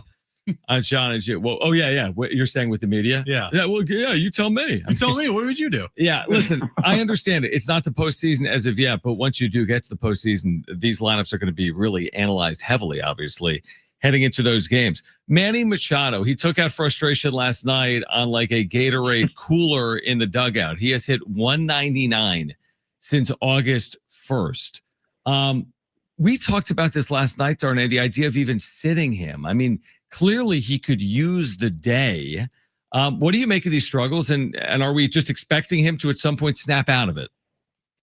Well, probably, because that's what he's done. And I mean, I think even one of my first conversations with you guys, which if memory serves was during the 2021 US Open. This is how much I remember. I value my time with Jon and Jim. I remember my first Jon and Jim appearance. But I think one of the topics was, I don't know. I must not have much going on in my life. Was Manny Machado. And so, yeah, this has popped up, at numerous points throughout his Padres tenure. He's managed to, drag himself out of it. And yeah, we're once again waiting for that to be the case. As far as the day off, I was there last week and he was asked about it. And he felt like, I probably should have stolen a day here or there in the last month or two, but now you can't really do that.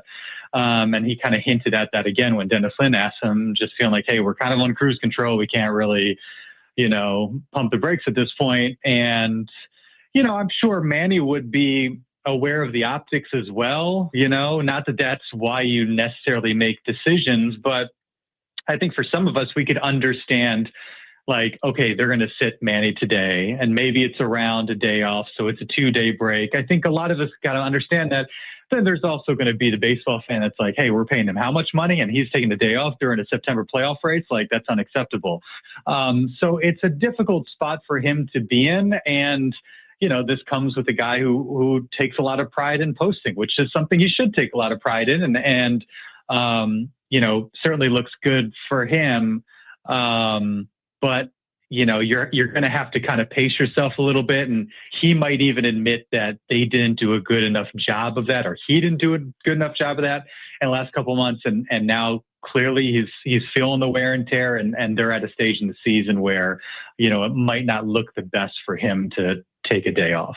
We haven't even talked about this today, Jon and myself, but last night as Robert Suarez gives up the 2-run homer and Mason Miller continues to look like unhittable, do you think it's fair to have a conversation about maybe flipping? I know it was in a safe situation last night, but is it fair to maybe have a conversation about maybe putting Mason Miller in the closer role just because how dominant he has been? It's not, Suarez has been fine, but Miller's been incredible.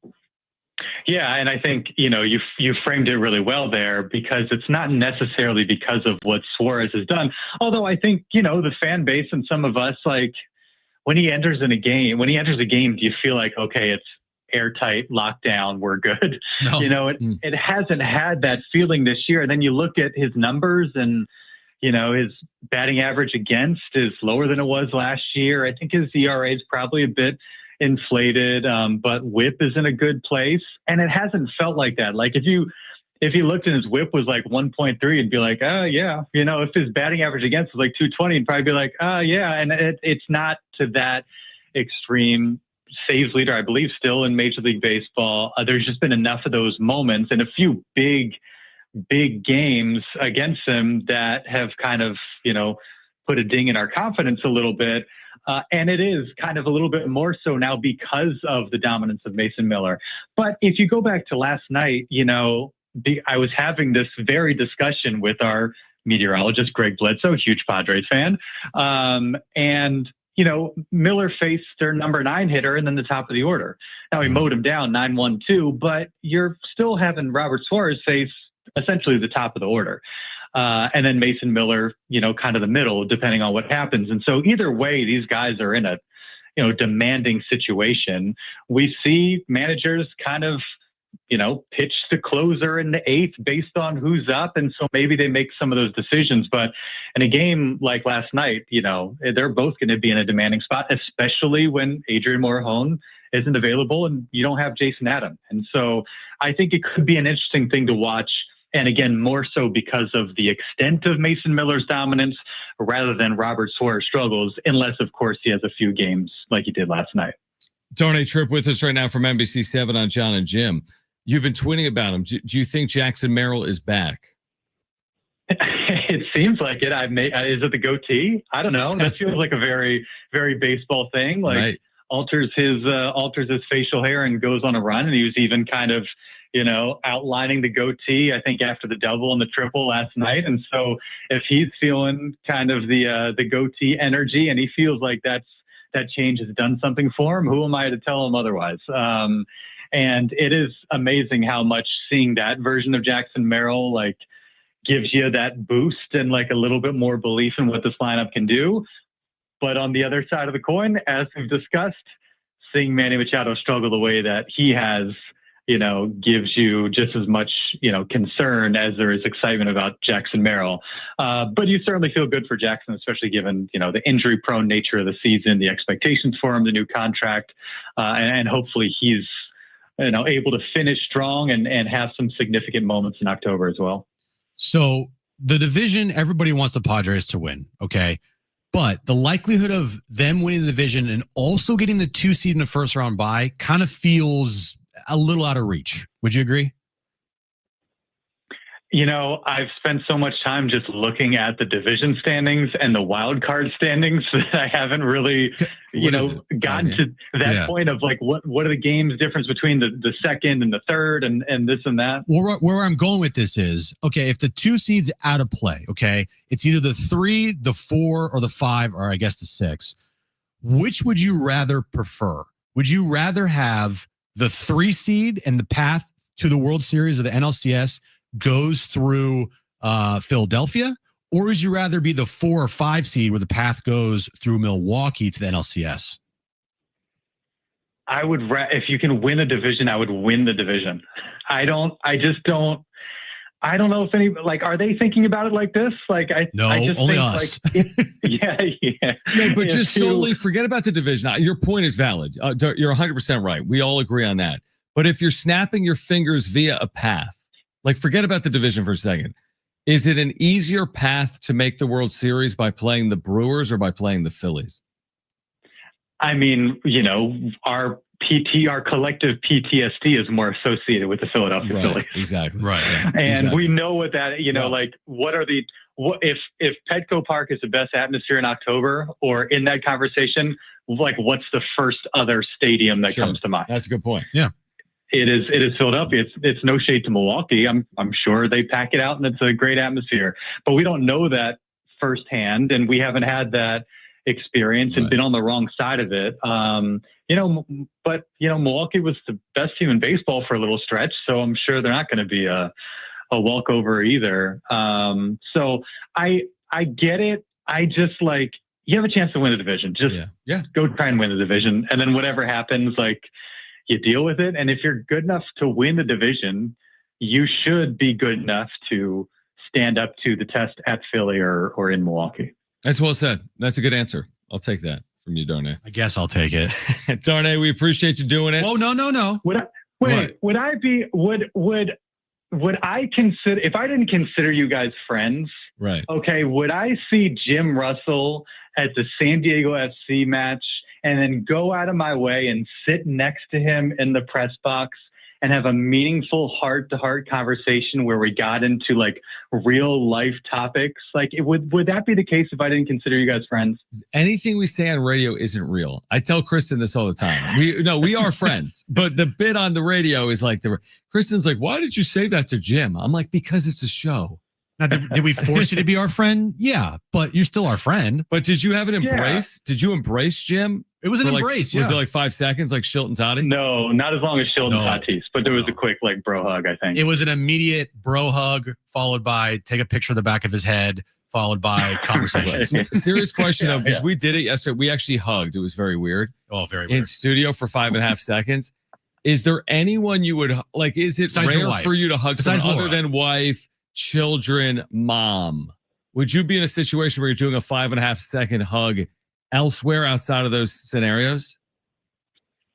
I could see some close like friends and family members who I don't see often. I could see myself having a 5-second embrace with. It's longer than you think, Darnay. We It's did very it. long. It's a very And long. remember, hug. Fernando was not wearing it, and Tatis was topless. Yeah, when it happened. I know. I wasn't getting topless for this. Yeah, typically we are fully clothed.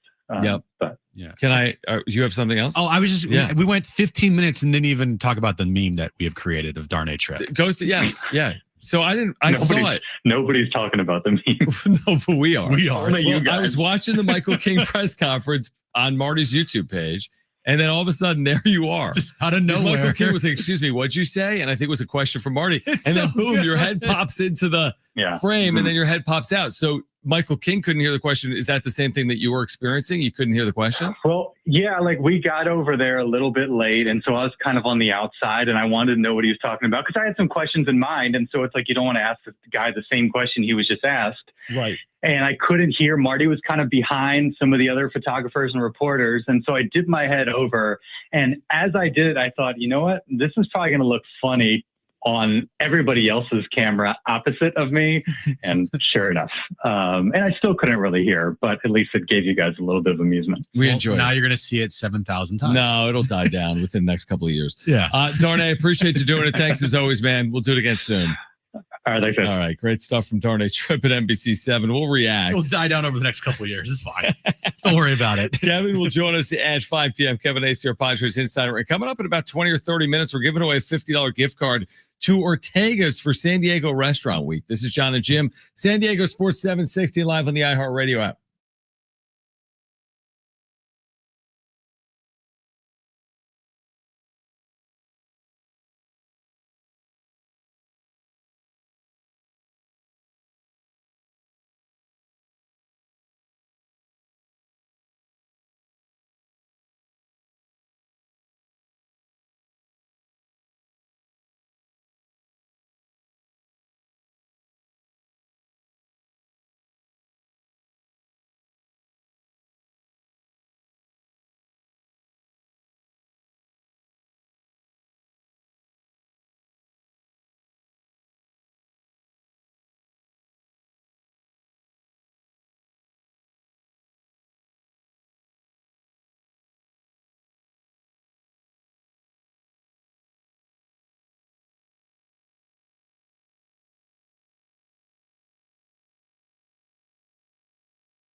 All right, Jon and Jim, San Diego Sports 760. Kevin Acee coming up.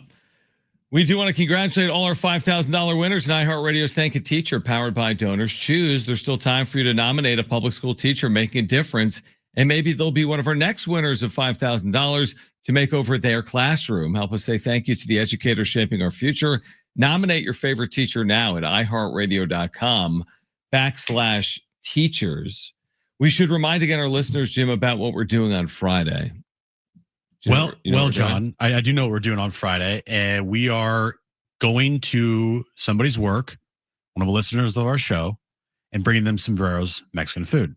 Now, if you want us to go to your work and bring you Sombrero's Mexican food to have lunch with Jon and Jim, all you got to do is go to the Talkback mic on the iHeartRadio app, leave your name, where you work, and you could get a free lunch on Friday and hang out with us. Yeah, like we will physically bring the lunch to you, like a platter from Sombrero's Mexican food. We cater to, and we'll hang out. We can talk lineup with you. Okay, we can talk whatever you want. Friday afternoon. Historical bullpens. Padres bullpen, where it ranks among all of the Padres bullpens ever. Yeah, it's only back to Bloom won 1969. the lunch. But open the app, search for 760, use the talkback mic, and like Jim told you, tell us your name, where you work, and why we should bring you and your crew lunch this Friday. All right, so Kevin's going to join us coming up at 5 p.m. And, you know, I thought Darnay made good points. Like, this division still is in play. Like, I'm kind of downplaying it a little bit, to be honest with you, because it feels like we've been down this path so many times, even this year. They're within a game of first place, they drop back. They take a 1-game lead, they fall out of first place. And we've gone through this year, like truly 5 times in the last 2 months. I'm like, they're just not going to do it, right? You brought up last year, they were further back. They still had a chance there. They ultimately didn't win the division, but maybe I'm poo-pooing it too early. Still with 17 games left. Poo-poo? It's just, to me, it's like, the Dodgers always win this division. Like, why are we going down this path? That's what we've said. Like, until they can go out and prove it, and by they I mean the Padres. I'll believe it when I see it. Mm-hmm. I'll believe it when I see it, because they have gotten right there, so close to then just falling flat on their face. Right. You know, you won 3 in a row, and you're like, all right, they've turned a corner, and then last night was a complete dud. Yeah. Complete dud. I have to see it, man. I'm gonna have to see it. And I agree with him when he's like, well, you can't not want to win the division. Like this seeding conversation we've been having, would you rather be a 3 and move on and play the Phillies, or a 4 and move on and play the Brewers, is more of a seeding conversation. Neither you or I are like, don't win the division at all costs, lay down. No, nobody would ever say that. No. It is 100% accurate that they should want to win the division. Of course, that's their goal. Of course, it's their goal. Right. So maybe they can execute on their goal. And he brings up a good point I hadn't considered. If you do win the division, I mean, what does that kind of mean? I mean, you're pretty confident heading into a postseason when you've won a division. Yeah, and you're facing the 6th seed. Whether it be the Mets or the Giants. The Giants lost today. I don't know what the Mets are doing. Yeah, I need to check that. But play your best baseball. Be as healthy as you possibly can going into the postseason, and you take your chances. Right? Yeah, that's exactly right. That's kind of what you're looking for. Last year, you know, they got in as a 4 seed, but the more important thing for them was they were healthy and they were playing their best baseball. Mm-hmm. Now the health bug struck and they lost Joe Musgrove, and then they ran into the Dodgers. But you won't be running into the Dodgers in the postseason unless one of the teams gets a 6th seed or falls to the 6th seed until the NLCS. That's exactly right. Yeah. But yeah, winning the division would be a huge notch under their belt. Especially if you don't, you're probably the 5 seed. So we keep talking 3 and 4. I know. Like if you don't win the division right now, they're locked into a 5. They're 3 games back. Yeah, going to Wrigley Field, that's scary. Yeah, exactly. Because it just is. And we've talked about some of the road struggles that the Padres have had. Going anywhere on the road in the postseason for a 3-game series. Yeah, you don't get anything at home. Like, no. Yeah, you got to do all the work. Now they've done it. They did it against the Mets. That was impressive. Can't even imagine them not getting at least one home playoff game. That's a great point. And how big that is for the organization. Right. The revenue. Exactly. Mm-hmm. The gate at a playoff game you're right. is massive. And if they don't get at least one playoff game at Petco Park this year, it's a great point. Oof. I'm with you. That would be brutal. All right, we're going to give away that $50 gift card coming up in about 15 minutes for San Diego Restaurant Week. We're going to have Kevin on the show at 5. We're going to switch gears to what Adam Silver had to say about the Clippers investigation. If you missed this earlier, I thought you were going to say commissioner. I thought you were going to say the new rule change in the NBA. The 4-point shot. No. Which one are you referring to? Oh, the heave? Yeah, the heave. I like the heave rule. We can talk about that on the other side as well. But we're going to hear from Adam Silver coming up next as well on the Clippers investigation. Kevin Acee at 5 p.m. This is Jon and Jim, San Diego Sports 760, and live on the iHeartRadio app.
This update's brought to you by Staples. Padres and Reds, final game of their 3-game series tonight at Petco Park. Nick Pivetta on the mound for the Padres. Padres trail the Dodgers in the National League West by 2 games now after their loss last night to the Reds. NFL news of the day, Brock Purdy is going to miss some time with the 49ers as he's dealing with a foot injury. Kyle Shanahan says it's unlikely that he'll play this upcoming weekend against the New Orleans Saints. And tonight at 6 p.m., SDFC Midweek Live, 1 full hour of SDFC talk with Darren and Adrian right here on San Diego Sports 760. Staples has school supplies as low as 25 cents. Your back to school budget saved by the easy button. The easy button. What did you think I was going to say? Love me some Staples. That was easy. All right, Jon and Jim. Kevin Acee will join us at 5. We're going to give away a $50 gift card coming up in 15 minutes to Ortega's for San Diego Restaurant Week. So be listening for your chance to win that $50 gift card to Ortega's. So we have covered this story, but it kind of goes in and out of what we've discussed, but this salary cap circumvention by the Clippers, did it happen or not, right? Did they funnel money to Kawhi, right? Outside the salary cap scenario process or not? Specifically Steve Ballmer. Right. Was it through ownership? Was it from Steve Ballmer through a company to Kawhi Leonard, circumventing the salary cap? Very damning allegations, right? Yeah. That could be extremely costly, like ownership change, loss of draft picks. Who knows? For a no-show endorsement deal. Okay, so that's the allegation, right? Pablo Torres at ESPN, or formerly ESPN. Yeah, he's not with ESPN. Was the one that put it out there and spoke on it on his podcast. So Adam Silver, the commissioner of the NBA, was asked specifically about the Clippers investigation, and this is what he said. Number one, the burden is on the league. If we're going to discipline a team, an owner, a player, or any of the constituent members of the league, I think, as with any process that requires, a fundamental sense of fairness, the burden should be on the party that is, in essence, bringing those charges. And then, in terms of your specific question about circumstantial evidence, I was only quasi-joking with someone earlier that, when people talk about a smoking gun, that's obviously circumstantial. It means the gun is still smoking. It must have recently fired. I'd say in the case of the league, we and our investigators look at the totality of the evidence. So I think whether mere appearance, like just by the way those words read, I think as a matter of fundamental fairness, I would be reluctant to act if there was sort of a mere appearance of impropriety. I think that the goal of a full investigation is to find out if there really was impropriety, because also in a public-facing sport, again, the public at times reaches conclusions that later turn out to be completely false. And so I would want anybody else in situation Mr. Ballmer is in now, or Kawhi Leonard for that matter, to be treated the same way I would want to be treated if people were making allegations against me. So the answer is, we're not a court of law at the end of the day either, that we have broad authority to look at all information and to weigh it accordingly.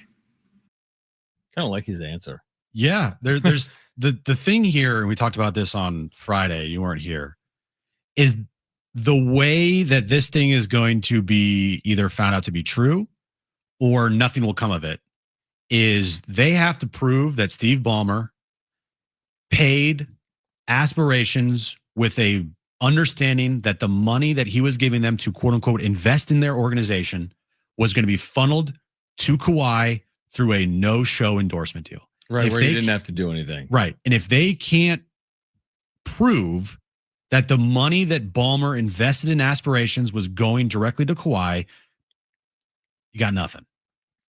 It is interesting what he said, because we're in this world, and we've said this a lot. We're in this world where you're immediately guilty.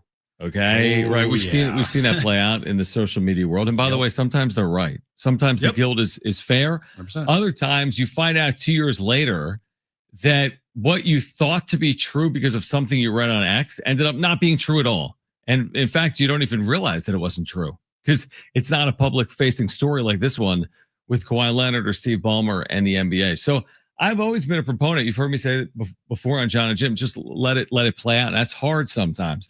We're in this world where everyone wants reaction. Our job is reactionary. Right. Like our bosses aren't like, withhold judgment on everything. Yeah. Wait for Manny's season to be over before you criticize him. Say you'll give your opinion in like 2 months.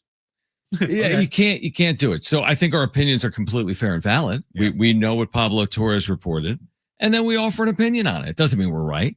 We could be right. We could be wrong. It could be somewhere in the middle. I'm curious to see what the NBA ultimately does or doesn't do, or does or doesn't find. Listen, if the allegations prove to be true, that's going to be it's going to be fascinating to see what that means for the Clippers. What do you think? Like, just give me your gut on this whole thing. What do you think? Did you watch the podcast? I listened to the bite we played not last week. It was about a 4-minute sound bite. Okay. Because I listened to the entire 90-minute podcast. I mean, I was fascinated by it. I didn't. So I would just be guessing. I honestly have no idea. I have literally the case he made was a good case. Yeah. But I haven't heard from Steve Ballmer. Well, Steve did speak. He spoke on Sports Center, and there was a statement put out from the Clippers. I think they basically called it categorically false, and there's evidence to support that. I just think when Steve Ballmer came out and said they conned me and tried to turn himself into a victim, that to me is pretty. It doesn't not come off well. It feels like a little shady behavior when you're the 6th richest person in the world. And you were the one that was conned? And you're saying how you're a victim here for losing $50 million of money that you, quote unquote, invested into this company? I'll reserve the judgment, even though, again, that's bad sports talk radio, because I truly have no idea. As in, if it's ultimately true, I could be like, oh, wow, good reporting from Pablo Torres. If it's ultimately false, I'd be like, oh, that doesn't shock me either, that an independent reporter may have not had the full story. And if it is not true, then it does feel like a bunch of like, oh, that was a coincidence. That was a coincidence. Oh, what a coincidence that was. Right. How it all came to be. Because like Aspiration, as far as their endorsement deals go or went, because they're not a company anymore because they filed for bankruptcy and they committed fraud. Of the people that they had as their endorsers, big names. Leonardo DiCaprio, Robert Downey Jr., Drake. Did they all circumvent the salary cap? No, but the point of that is, along with Kawhi, if I were to ask you, of those 4 people, who do you think for an endorsement deal should be paid the most money to get the most bang for your buck of those 4 people that I just mentioned? Yeah, but I get your point, but that's irrelevant to the conversation. The amount someone is paid for an endorsement doesn't have to do with what we deem to be the amount that they should be paid. But what I'm getting at is because Kawhi, of the 4 people that I mentioned, is paid the most. Right. It's a perception. The perception of it, of like, sure, that's weird. Of those 4 people, you decided and you wanted to give Kawhi the massive $28 million, which actually turned out to be a $48 million endorsement deal. And then how it turned out to be a $48 million endorsement deal, because reported by the Boston Journal, an additional $20 million was owed to Kawhi on top of the 28. And then the $50 million that Steve Ballmer just so happened to invest in this company makes it feel a little fishy here. The one thing, though, that I took exception with immediately from the reporting, and it might be right, it might be wrong, was he said, hey, Kawhi was owed all this money from this company. And when I went and did the deep dive on how he promoted this company on social media, he never did. That alone doesn't mean he wasn't properly endorsing the company. You don't have to endorse via social media to be an endorser. Right. You could endorse in a million ways. You could endorse at shareholder meetings. You could endorse with clientele. You could endorse as part of a marketing program. Like, you don't have to tweet. You know, it's not like if Kawhi Leonard would have tweeted one time that would make him then clear. Like, I just thought that was a weird conclusion to jump to. You know, I went to social media, Kawhi never tweeted about it. So then he's not an endorser because Kawhi never tweeted about it. Was Drake tweeting about Aspirations or whatever this company's name is? He did. He had a statement about it. He said he did something with Aspirations. So did Robert Downey Jr. did like a commercial for them. But I'm saying I'd like to hear from Kawhi too. The one thing that I do believe about this whole thing is, after like listening to the report, or not the report, but the podcast, and then, you know, I also listened to the Pablo Torre, Mark Cuban podcast as well. Mm-hmm. The one person in this whole thing, and we know Kawhi, the one person in this whole thing that probably knows the least of anybody is Kawhi Leonard, because he's not the one going to Aspiration or the Clippers. It's Uncle Dennis. It's his uncle that is doing this. He is the one that has been kind of like the right-hand man for Kawhi to get him the money, to get him these endorsement deals, to do all that stuff. So I don't know how much Kawhi really knew about this, is what I'm saying.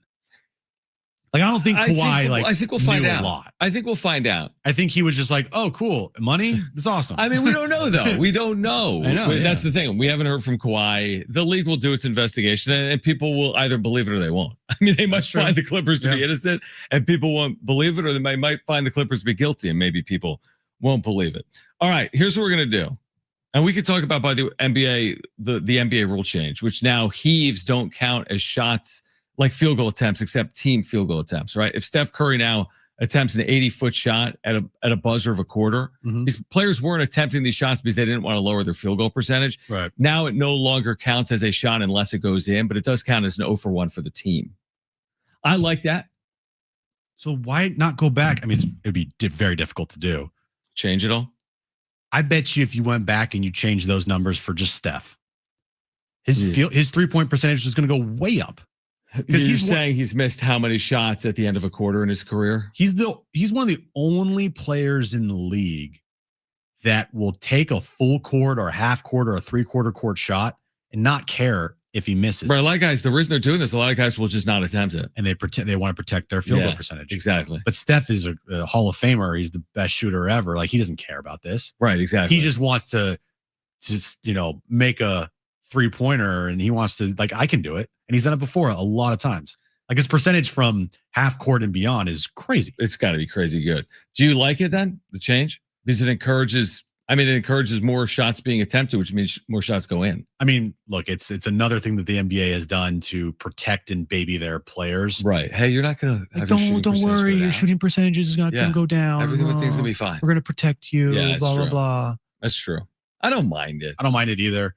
That means we're probably going to see more of it, which I'm cool with. It is going to be weird when the numbers don't add up. You're going to look at field goals attempted and made, and then you're going to say team at the bottom, and they're not going to add up. Right.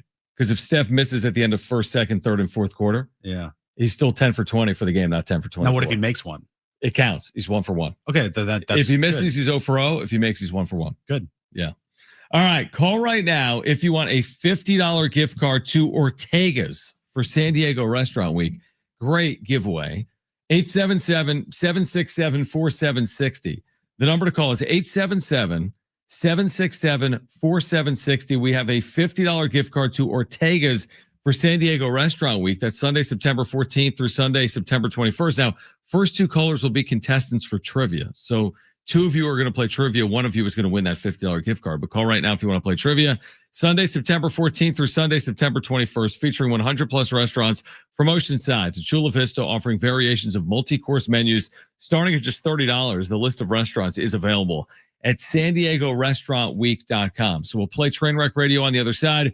Kevin Acee will join us coming up at 5 p.m. This is Jon and Jim.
All right, Jon and Jim. Kevin Acee is going to join us coming up in 13 minutes. Padres and Reds, game 3, the rare 5:40 start. That is the start, right? It is the start, Okay, John. I've been saying it all day. It is so a rare Wednesday 5:40 start, but the Padres don't have an off day and they're not traveling. It's a homestand, so yeah, but the Reds have to be considered. That's why you typically play during the day. Where are the Reds going? The Reds. They're going to Sacktown. Oh yeah, and they're not playing until Friday. Yeah, so that's why Padres probably requested a night game. Yeah, because the team you're playing isn't traveling east. Yep, and they're off the next day, and the Padres play tomorrow at home. So yeah, 5:40. I think it's better. Bigger I've always gate. thought, than the Wednesday. They've done well with the Wednesday day games, but I think Wednesday night makes more They sense. set a record last night, right? The Padres, Petco Park, 62nd sellout of the year is a record. Most fans ever inside that ballpark. I don't think yet, because there's still all these games left. I thought they did. I thought that's what they said last night on the broadcast. Could be wrong. There's no way. Okay. Right? Because there's still a lot of games left. It was a record for sellouts. I think it's a record, 62 sellouts, Yeah. which is a ridiculous number. That's probably what it is. That's a ridiculous number. All right, so Kevin's going to join us in about 10 minutes. Right now, let's get to this.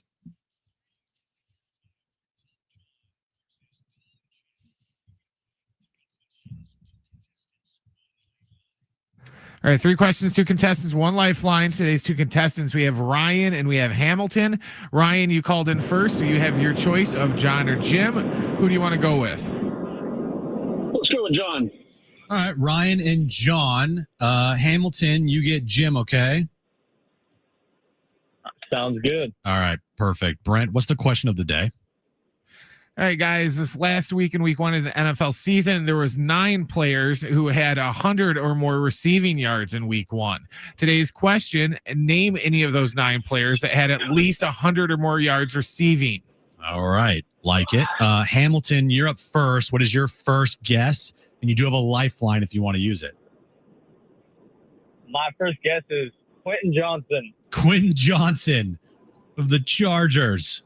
Nope. Okay, not on the list. Oh, Ryan, you're up next. What's your first guess? You do have a lifeline if you want to use it.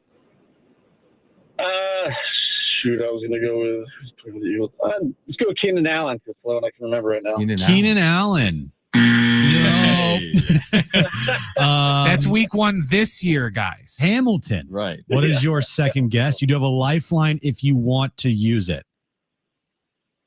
Okay, I'm going to go Zay Flowers. Zay Flowers. Good guess. Good job. Ryan, back to you. What is your second guess? You do have a lifeline if you want to use it.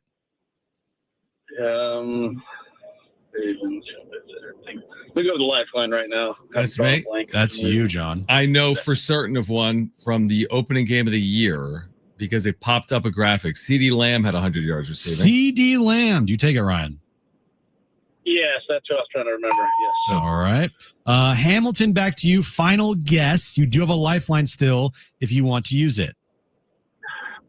My final guess will be Puka Nacua. Puka Nacua. Good guess. There we go. Ryan, back to you to send this thing into overtime. What is your final guess? You don't have a lifeline, so it's all up to you. For some reason, I'm drawing a blank here. We go through. Who I ended up watching? 5 seconds.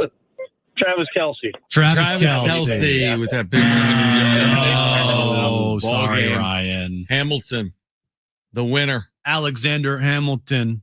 Yeah. No relation. None. Who's on this list? Maybe there's relation. Ricky I don't know. Pearsall's I on didn't this ask him. list. Yeah, he's on the list. Hamilton's first name is Hamilton. Smith and I don't Jigba's know. on this list. Who was your other guess? Smith and Jigba. Yes. I'm glad you said it because there's no way I was going to say his name right. Who else? So wait, how many do we have so far? You're missing 4. I seen 4. Ooh, that's Don't gonna look be at me. tough. Yeah, I don't know. What do you got? What do we got, Brent? Zay Flowers had the most. Yeah. Then Nacua. Then Jackson Smith. Guy can't say And his Jigba. name. Then Keon Coleman. Okay. for Yeah. Buffalo. Then CeeDee Lamb. Yep. Then Ricky Pearsall. Yeah. Keyshawn, is it Boot for New yes. England? Yes, him. Is that how you say it? Is it Boot? It's Booty? I think it's Booty. Might be Booty. It's His last name B-O-U-T-T-E. is pronounced Booty. Yeah. Seriously. It's spelled weird. So Okay. then Brock Bowers, and then Bijan Robinson was number 9. Okay, running back with 100 yards receiving. Hamilton, congratulations. Hamilton. You have a $50 gift card to Ortega's for San Diego Restaurant Week. Sunday, September 14th through Sunday, September 21st, featuring 100 plus restaurants from Oceanside to Chula Vista, offering variations of multi-course menus starting at just $30. All the restaurants, you can check them out at san diego restaurantweek.com. You know, inside baseball, there's like a similar, you know how we talked about the basketball rule of like if you fire up a shot at the end and it doesn't go in, it now doesn't count as a shot attempt unless it goes in. Right. This is very inside baseball. Okay. But we have 2 minutes before Kevin. Do you know the baseball equivalent of that? What, sack fly? Ooh, I like that. I wasn't thinking that. Or sack bunt? Right. Both are O for O's, you're saying? Yeah, they don't count. Okay, I like that. What is it? No, you might be right. I'll give you. I'm going to. Oh, you're asking me if there is something in baseball like that? Well, no, that's a good baseball equivalent. But there's another one where let's say Jeremiah Estrada starts an inning, and let's say Jay Cronenworth commits an error. Strike out. Okay. This is too in the weeds. No, say it. It's okay. Now he's committed an error. There should be one out in the inning. Let's say now there's 2 outs. He gets the next 2 guys out. So all runs are now unearned from this point forward. Oh, okay, yeah. But if Estrada comes out and Suarez comes in and gives up a solo home run, that's an earned run against him and an unearned run for the team. Because he can't be saved by an error that occurred before he came into a game. The more you know. Okay. And have you ever wondered why? Have you ever wondered why when you hit a ball in the air and a run scores, it's a sacrifice, but when you hit a ball on the ground and a run scores, it's an 0 for 1? Have you ever wondered that? I never have until this very moment. Why do they do that? Well, I think there's different baseball theory on it. One of the theories is it's contingent on how the defense plays its infield, if it's in or back. It makes sense because the ball you can't be considered out. Yeah, I get it. If the infield's back, it's almost like they're foregoing the run. Therefore, Right. are you credited there? Where if you hit the ball in the air, it's on you to hit the ball far. Therefore, the run's going to score. Right. It's, again, nuanced. Baseball theory. But still, that's what you're getting on Jon and Jim. You're getting this high level get conversation. better anywhere else, guys. You really can't. Kevin Acee, our Padres insider, to kick off the final hour of Jon and Jim as the Padres and Reds square off in a rubber match tonight. Nick Pivetta, Andrew Abbott, critical game for the Padres with 17 games to play in the regular season. We'll kick off hour number 4 with our Padres insider Kevin Acee right here on Jon and Jim, San Diego Sports 760 and live on the iHeartRadio app.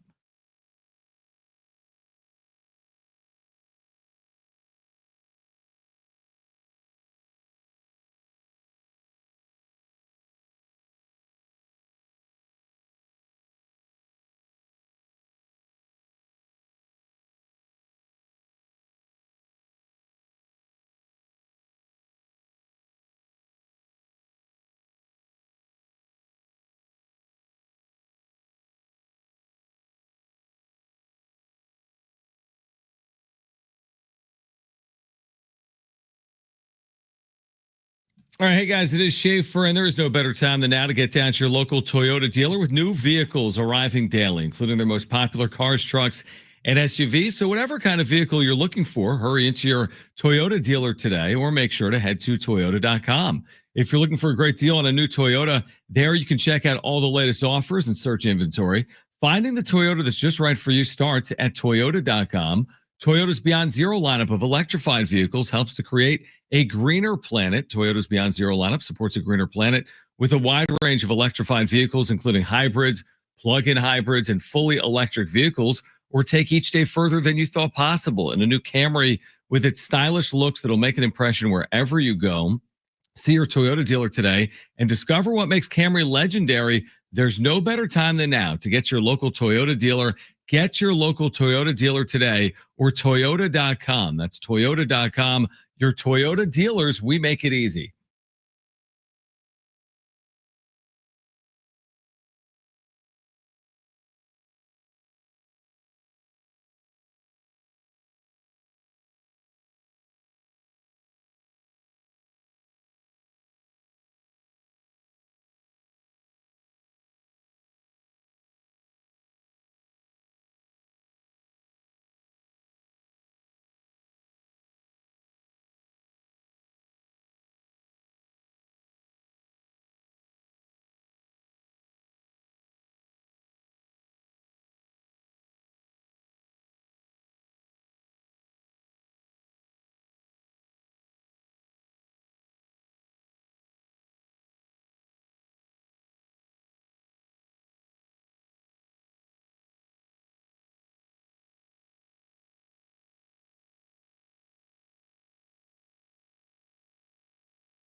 This update is brought to you by Rapid Radio's Padres and Reds. Final game of their 3-game series tonight at Petco Park, 5:40. First pitch, Nick Pivetta on the mound for the Padres. NFL news of the day: Brock Purdy looks like he's going to miss his upcoming game against the Saints this weekend, dealing with a foot injury. Kyle Shanahan said that he could miss multiple weeks. And tonight at 6 p.m., SDFC Midweek Live, 1 full hour of SDFC talk with Darren and Adrian right here on San Diego Sports 760. Rapid Radios are instant push-to-talk walkie-talkies offering national LTE coverage and no subscription ever. Business owners can keep in touch with up to 200 staff members at one time. Go to rapidradios.com now for up to 60% off and free shipping.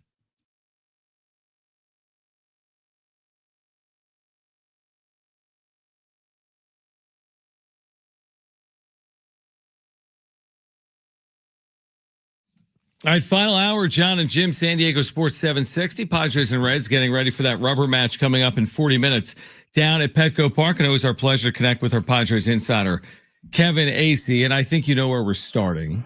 I'm going to start with what is going on with Mike Shilt's lineups. Last night against a righty, Luis Arraez sits. Today against a lefty, they go back to Jake Cronenworth at short, Luis Arraez at second. I know Mike Shildt has said it's fluid. What do you make of all the variance that's playing out here over the last handful of days?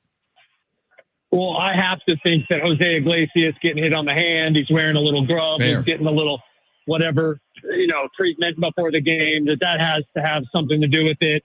But yes, I honestly don't know what to make of it, which I think is the point here. Mike is dabbling in a little bit of sorcery. He's, as much as he's trying to keep it the same, he's doing some different things. Right. Yeah. It's just a lot of it is like, huh? What? Okay. And it just, I don't know if we'll ever make sense of it. And they're really hurt without Xander Bogaerts as far as like lineup goes, especially against a left-handed pitcher. It seems like Xander's progressing well. What's the latest with him today? Yeah, that was as quick as you possibly could have hoped. And, the fact that he's doing side to side, I was talking to him yesterday, and the kind of stuff he did today was going to be big. So we'll see how he feels tomorrow. But yes, if Xander Bogaerts could be back even the end of next trip and get 9 games in or something, that would be big. You're hoping that they take care of things. I don't know about Abbott tonight. I don't know, man. But you got the Rockies coming to town. Yeah. And, you're hoping that what it is preparation for the playoffs for Xander. Kevin Acee is our Padres insider. Obviously, Robert Suarez allows the home run in the 9th inning of a tie game. We know Mason Miller's been terrific. It's easy to Monday morning quarterback it, but do you think there's a scenario where they would make a change this late in the year where Suarez isn't the primary closer and Mason Miller becomes the primary closer? I do think so, and I think that I know that they have discussed it. Now, again, I like to give that little insight just to let people know, but I don't want there to be too much on that because they discuss a lot. But I do know they've discussed it, and that, like with many personnel moves, there are people that think that move should be made. I will point this out, that I'm pretty sure Mason Miller faced the top of the order, which often the 8th inning guy does. And, Robert Suarez should have been able to finish that out. Jeremiah Strauss should have been able to finish that out. The Mason Miller took down the guys that he needed to take down, and Robert Suarez couldn't. But yes, it is something that's under consideration. And I certainly have, Mason Miller, wow. He has been more than you could ever have expected for most of his time here. And what is it now? 13 plays 13 in a row, and it's like a 0-something, a 0.0-something batting average. It's a 65% strikeout rate. Why don't you just put him in there to close it out? Yeah, he's been incredible. He gives you the type of feeling that you want to feel when you see a reliever late in the game, is that this guy's going to shut it down right away. And he's absolutely done that with his time with the Padres. Kevin, when you look at Michael King last night, how did you think he performed, and how is he feeling coming out of last night's start? I don't know what you guys thought, but I was about as good as you could be, in terms of a guy that hasn't pitched for 4 months. And that was just really, really good. Look, he paid for, he almost paid for 3 bad pitches. He paid for 2, thanks to Fernando Tatis Jr. Yeah. And that was enough. Like, I've watched a lot of guys come back from a long setback, and that is not what that looked like. You could tell when he was struggling with his mechanics and when he was struggling with his command. And then he mostly, except for the end where he was tired, he got out of it. And it's like, wow, that's a guy who looks pretty locked in, and definitely for a first start. Kevin Acee is with us right now. I know you spoke along with other media members with Manny Machado postgame. I know he hit a Gatorade cooler in frustration, which is completely understandable. I mean, he's struggling at the plate. I think it's now a 199 batting average since August 1st. What do you attribute it to? I think there's a real simple explanation that he has briefly talked about. Mike Shildt has briefly talked about. They haven't flat out said that it's the reason. Sure, you know where I'm going. He's tired. The guy, take a look at what his games played in 2020. 2021, a little bit more. He didn't finish as strong, whatever. 2022, 23, 24. Look at his games played and see that he had a break in each of those seasons. And of course, 20 was only 60 games long. And the guy was at his best at the end. I just think that's a good enough sample size for you to say, and now he's getting older. Like, the guy wanted to play every day. He has acknowledged he should have taken at least a day off. And now all they can hope is that, and I bet you they do it, man. I bet you if they clinch with 3 games to go, he doesn't play till the playoffs. So you don't think he's going to get an off day before that? What happened? You know, there's another thing that's been talked about. All sorts of stuff gets talked about here. Yeah. You know, if you can't beat the Rockies without Manny taking a day off, are you really a playoff team? Now, that's obviously an impossible to answer question. There's been talk of Manny taking a day off this week. But there is also talk of, is a day really going to do it? The guy's tired, man. He's missing pitches for weeks now that he shouldn't. Now, every hitter, and Manny in particular, among the sluggers, goes through those stretches. They're not this long. That's defined Machado's career, that you do not bat like this over 5 weeks. That does not happen to Manny Machado. And so anyway, it's my theory, but it's also the theory of people that know a lot more than me and are closer to the situation. He's tired. That Sunday day game followed by an off day on Monday next week looks like a pretty good time if they're going to do it. Oh, is it an off day next Monday? There is. That's their last. I was thinking my schedule. I couldn't remember. Why am I flying back Monday? Anyway, that's a Kevin thing we don't need to talk about now. I'm going to have to check the schedule. Yes, it definitely does. You're playing the White Sox, right? No, you're actually you're flying to New York, Kevin. Oh, I'm sorry. This one. Okay. I'm sorry. I thought that next Monday I had to come back and cover the Brewers. Anyway, yeah. You're a week behind. Rockies, day off. Then, get that full till the night game there on Tuesday in New York. Yes. Like that could be it. I don't see a scenario in which they don't take advantage of 2 days at least. And that's what I'm understanding. Is that one day, I mean, what's that going to do for Manny Machado right now? He's gassed. At some point, Kevin Acee is with us. At some point, don't you kind of want an organization to kind of put its foot down? Like, I heard what he said post-game where he's like, it's not about my numbers, it's about winning and losing. Yeah, but you help the team win or lose. I mean, when you're playing well, you're putting the Padres. How many times we said as Manny goes, the team goes. So when he plays well, they have a better chance to win. I mean, sometimes it feels like kind of Manny, and I think this is probably accurate, Manny kind of makes the call, whether he's going on the IL, whether he's in the lineup. Doesn't someone maybe sometimes have to step in for like the betterment of Manny Machado? Yes, and they have to a certain extent at times, but there's some validity to what you're saying. It's difficult when it's Manny. It's difficult when, and to his credit, I mean, Manny, we got to take the good and the bad with these guys, just like you do with your wife or whoever, right? Like, I mean, he's excellent, and you let him do what he's doing. It's difficult when he's batting 300, right? To tell him to take a day. The guy wants to play. You're better when he's in there. You were giving him DH days. Of course, we can look back and go, well, maybe they shouldn't have got all these good players because now he can't have DH days. I'm kidding. So, yeah. And now guess what? Next year, they're going to be able to say, hey, Manny, you're going to take X, Y, Z days off. And that's how we're going to do it. And Manny, as he has in other things, will say, yeah, okay, you're right. We've asked you this a couple times. Is that the best Fernando Tatis Jr. catch you've ever seen? And then you get last night. It's like, well, again, I mean, is that the best catch you've ever seen for Fernando Tatis Jr., Kevin? I thought so because, well, look, just from my perspective now, of course, he then said it. So I was like, yes, you're right, man. You're right, Fernando. But, like, I thought that was a homer, right? The other one's is like, oh, man, he's going back slow. Wow, he really sees this. This one, I'm like, oh, it's gone because he's just running and running. It's like, oh, my gosh, he caught that. Yes. Like that right there in real time is like, wow, that's incredible. Kevin, how do you look at this race right now? They're 2 back, but they're 3 back, right? Because of the tiebreaker with the Dodgers. Yeah. There's 17 games to play. How possible is this in your mind? Dang, that's tough, man. Like I just still believe that the Dodgers are not going to fold like that this is classic Dodgers. Playing with fire as much as they ever have, but classic Dodgers, all right, we're going to play now. And they're not going to screw around and lose the division now. I mean, I don't think the Padres are in real danger of missing the playoffs, but I think your focus now is, can you get the 4 seed or be in the playoffs, right? Like that's your focus now. And I mean, the playoffs, like you said, they should be in the playoffs. I mean, barring a collapse, they should be in the playoffs. But that 4 seed's not easy because not only are they a couple of games behind the Dodgers for the division, they're 3 games behind the Cubs right now. Yep. So, I mean, the most likely scenario is the Padres are in the postseason playing a wild card series on the road.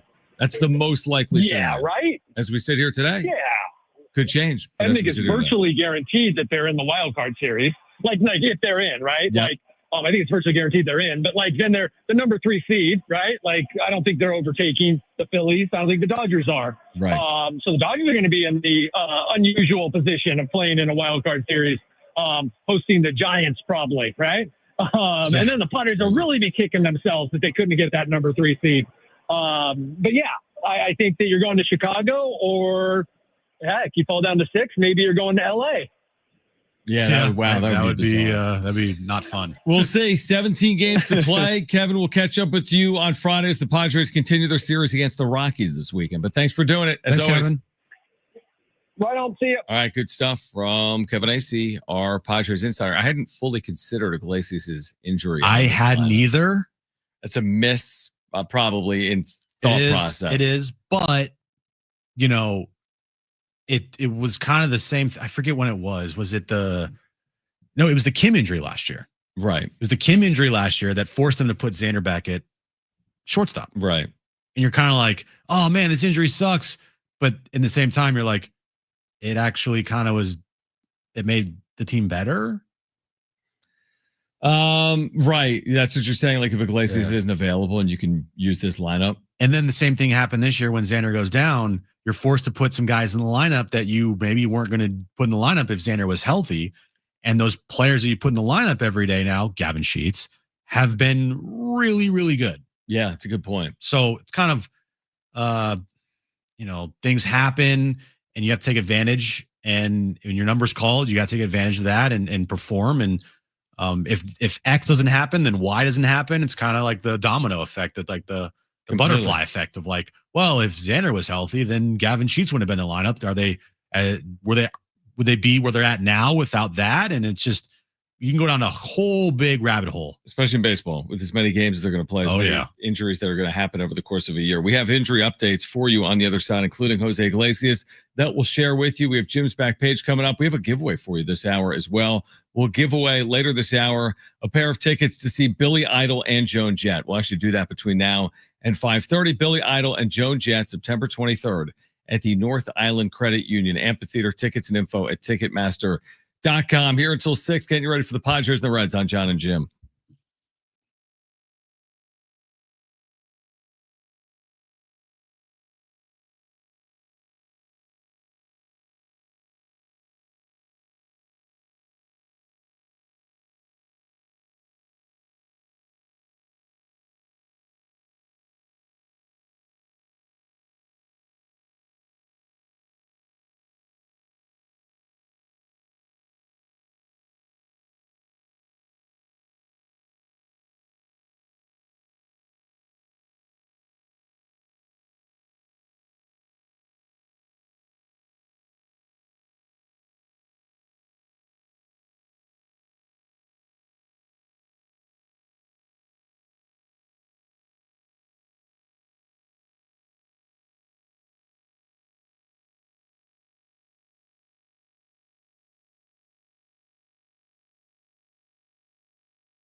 All right, Jon and Jim, San Diego Sports 760. A couple of updates here just on the Padres. The Iglesias situation we were talking about, he was hit on his left hand last night. X-rays negative. So maybe that's the reason why he's on the lineup tonight. Yeah, because he was hit. But it shouldn't be. The reason why he shouldn't be in the lineup tonight is because he's not good at hitting the baseball. Yeah, this year he's just been, I mean. Like, it shouldn't be like, oh, Iglesias would have been in there tonight and it's going to be a big blow to us. But the reason why he's not is because we want to give him a day because his hand's swollen or something. Like, but that's actually probably the reason, right? It probably is the reason. But it shouldn't be the reason. Yeah, exactly. So there's that. In terms of an injury update, listen, Andrew Abbott, you look at his overall numbers, he's got a 2.88, but listen to this. Over his last 3 starts, he has an 8.5. Tell me he sucks. He's been terrible. Ooh. But again, you know how it works against the Padres. You know, in his career, listen to this: 3 starts against the Padres, a 0.92. 0.92. Is that good? In 3 starts in his career. Like below 1? Like below 1. Below the number 1 every 9 innings. And then you got Nick Pivetta, who's been as good as you can be at home, specifically. He's been great at home. You know, he's 13-5 overall with a 2.8. I just think this is one of those go out and score first, right? You don't want to fall behind tonight. This isn't a game where you're forecasting scoring 6, 7, 8 runs. You may have to win this thing 2-1, 3-2, 4-3.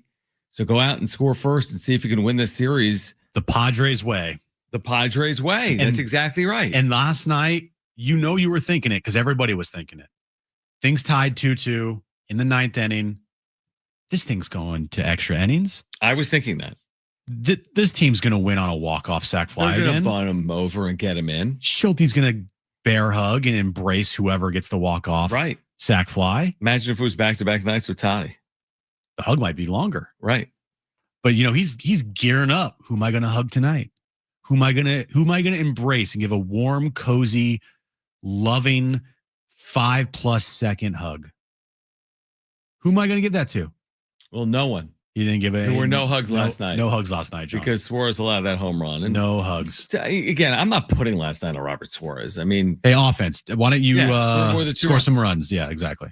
Did we let Manny off the hook with the Sal Stewart conversation? We did touch a lot on it. No, we left him off the hook. Out there. We left him off the hook. I mean, should we? Yeah. Do we have the actual? Yeah, I want to hear This is Manny Machado. Now his friend, if not one of his better friends, is this young player for the Reds out of Miami. He's very young. Sal Stewart's how old? 21, 22, something like that. Manny's 33. So this guy's 10, 11 years younger than Manny Machado. But Sal Stewart compares like Machado to an older brother, right? Yeah. Like he's this like mentor type figure in his his life. Hit a home run, gave him a flex as he's rounding third base. He's smiling. Manny's smiling. Correct. This was last night off Michael King. I'm sure this was one of the best moments of the young kid's career. Absolutely. So Manny was asked about it. Here's what he said postgame. What was it like watching Sal Stewart hit his first home run? Pretty cool. Pretty special. Nah. That's a lot of excitement, man. It's a game of baseball, man. You got to be excited for stuff like that. So, it's pretty cool to watch. I understand you got a pretty nice kid for him to tap his wrist all the way around. Yeah, it's just these young guys, you know what I'm saying? These young guys, this new generation. Hitting the Shador and stuff, So, but yeah, man, it was fun to watch. And, he watches a lot of Padre games, so for him to come here and hit one in front of me, it was pretty cool. Didn't impact the game. I know Michael didn't love it too much, but it was cool. Cool moment. Yeah, it's a no for me, dog. Did he say the silent part out loud? Like, you can be happy for your friend. You could text him after we're taking grass, man. But to say it publicly like that, that's too far, probably. You don't say that, especially after you lose a game. Yeah, if you win 8-1 and he hits a solo home run, I'll be honest with you, man. I thought that was cool for him. We wanted to win. We did. Didn't impact the game. I mean, it did impact the game in a big way, actually. I think Manny's being let off the hook here in a huge way. I think that was really stupid of him to say. I think that sometimes he doesn't think before he speaks. It's kind of Manny Machado's MO in his career. And I think last night, him saying that and then hearing it again today, twice, I think it comes off as read the room, my guy, because you just lost a very crucial game. You lost ground in the standings. You are sucking right now. You went 0 for 4. You went 0 for 4. You can be happy for your buddy. You can text him. You can talk to him, inside the Petco Park when there's no media around and whatnot. You could be happy. Absolutely. I'm not saying you can't be happy for somebody that you're like kind of a mentor to. Right. But you don't say the thing that you're thinking out loud, which you did last night. I thought it was a stupid thing that Manny he said. just went too far. Like if someone, hey, what'd you think of Sal Stewart homer? I'd be like, you know what? I'll be honest with you. I'm way more concerned right now about whether we're winning or losing. I mean, we're 2 weeks away from the postseason. We got to win these games. With that being said, I've known this kid since he was a kid, and I am happy for his success, and I am happy to see him in the major leagues with the Reds. But he went too far. Went too far. And I'm actually surprised there hasn't been more criticism, not like outrage. I'm surprised there hasn't been more criticism of that specific bite, the back and forth there with the media last night. I really am. I thought that would elicit reaction, and it hasn't elicited that much reaction. He didn't read the room right. No. Like completely just missed the whole point. Yeah. I just, like, I can rip the guy endlessly here, but what's going to happen? Nothing. Yeah. Nothing. Right. It was stupid for him to say. It was stupid for him to say. You are praising a guy that hit a home run that directly affected the outcome of a game last night. You went 0 for 4. Your pitcher who's returning, who you need down the stretch, you lost a game in the standings, and you're just running your mouth about how happy you are for a guy that directly impacted the game that you lost last night. Right. He said it was cool multiple times. Like, I don't know if you need to say it's cool multiple times when it's something that comes at the expense of your ability to win a game last night down at Petco Park. All right, we continue to get you ready. Padres and Reds will get underway in about 20 minutes or so. We have Jim's back page still ahead. We did promise you some tickets, so let's give those away right now. We have 2 free tickets to see Billy Idol with Jon Jim. This is September 23rd at the North Island Credit Union Amphitheater. If you want those tickets, be caller number 3 to 877-767-4760. Terrific giveaway. 2 free tickets to see Billy Idol and Jon Jim, September 23rd at the North Island Credit Union Amphitheater. Call right now if you want those tickets, 877-767-4760. By the way, tickets and information available at Ticketmaster.com. Here until 6, Jon and Jim, San Diego Sports 760, and live on the iHeartRadio app.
All right, this update's brought to you by Rapid Radios. Padres Reds, final game of their 3-game series tonight at Petco Park, 5:40 first pitch. Nick Pivetta on the mound for the Padres. Padres trail the Dodgers by 2 games in the National League West. NFL news of the day, Brock Purdy will likely miss the upcoming game this weekend against the New Orleans Saints. Kyle Shanahan saying it could be a multi-week injury with Brock Purdy dealing with a foot injury. And tonight, 6 p.m., SDFC Midweek Live, 1 full hour of SDFC talk with Darren and Adrian from 6 to 7 p.m. right here on your home of SDFC, San Diego Sports 760. Rapid Radios are instant push-to-talk walkie-talkies offering national LTE coverage and no subscription ever.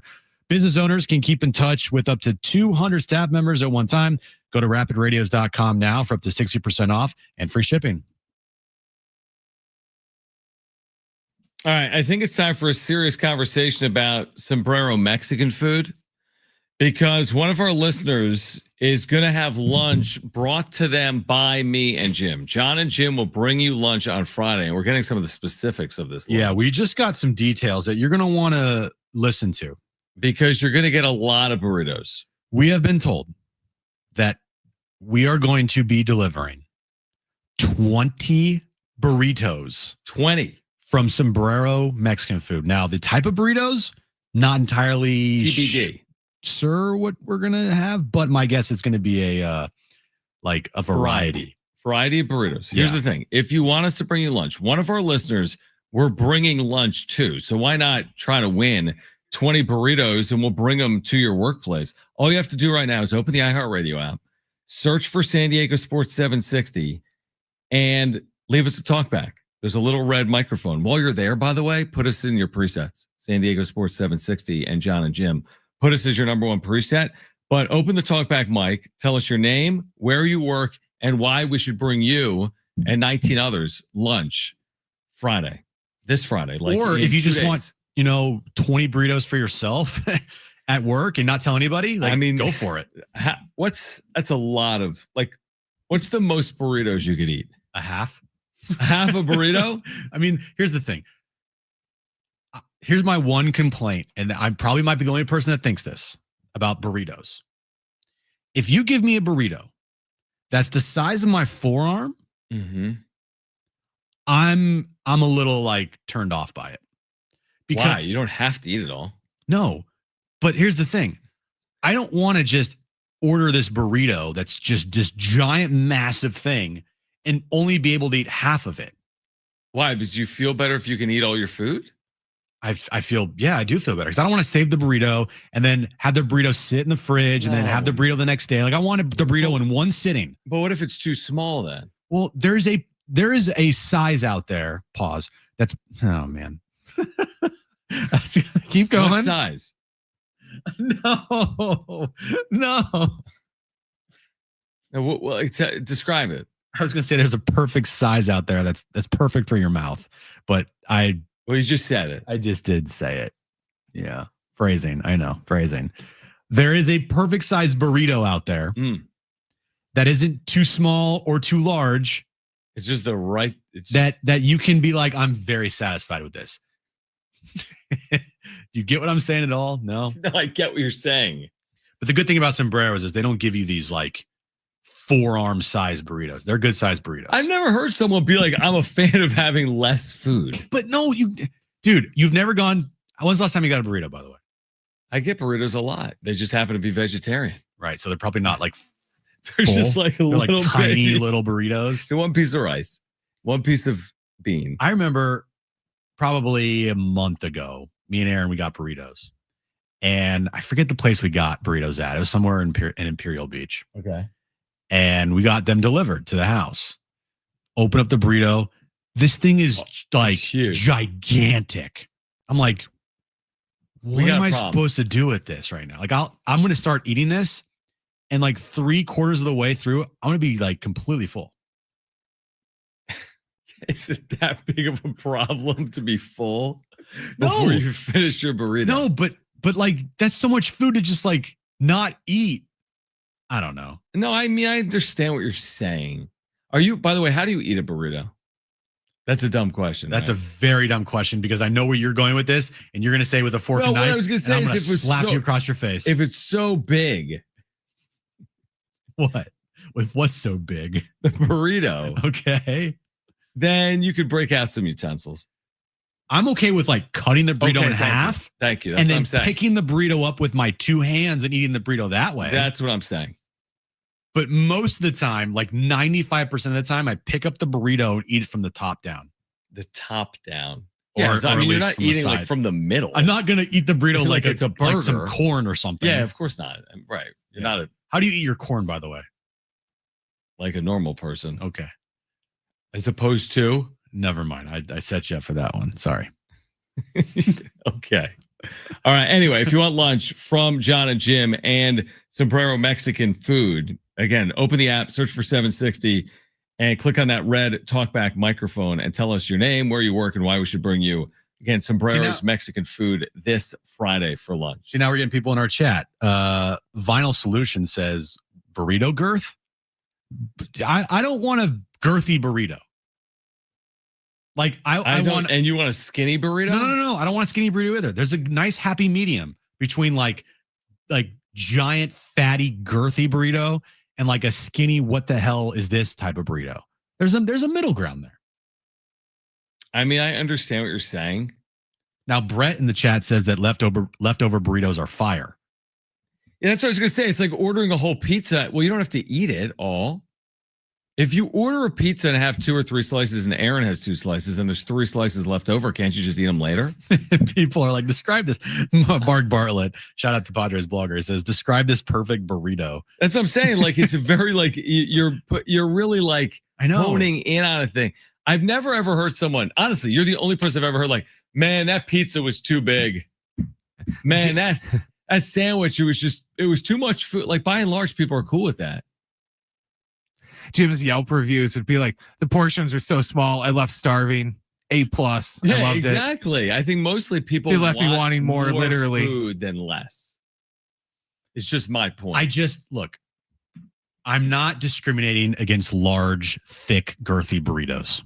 Okay? I'm not. I appreciate you saying that. But what I am saying is for me personally, if I get this fat burrito, I'm a little turned off by it because I get scared. I get intimidated. You're I'm intimidated by the size. By the size. Yeah. I'm intimidated by the size of this thing.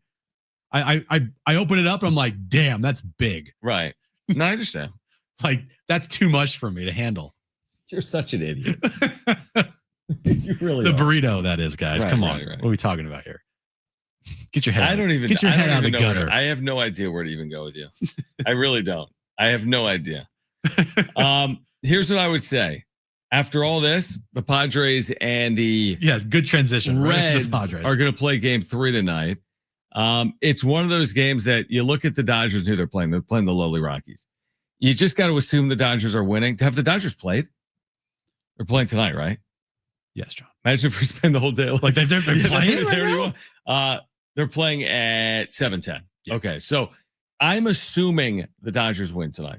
Okay, right? I mean, I'm gonna have to. How could I not? I'm sure they're minus like 5 million. Blake Snell at home. Cubs are up minus $1 million. Right. Cubs are up 3-1 on the Braves, top of the fifth. Yeah, top of the 6th inning. So since you control none of that, whether the Cubs win or the Giants, Mets, you get the point, or the Dodgers.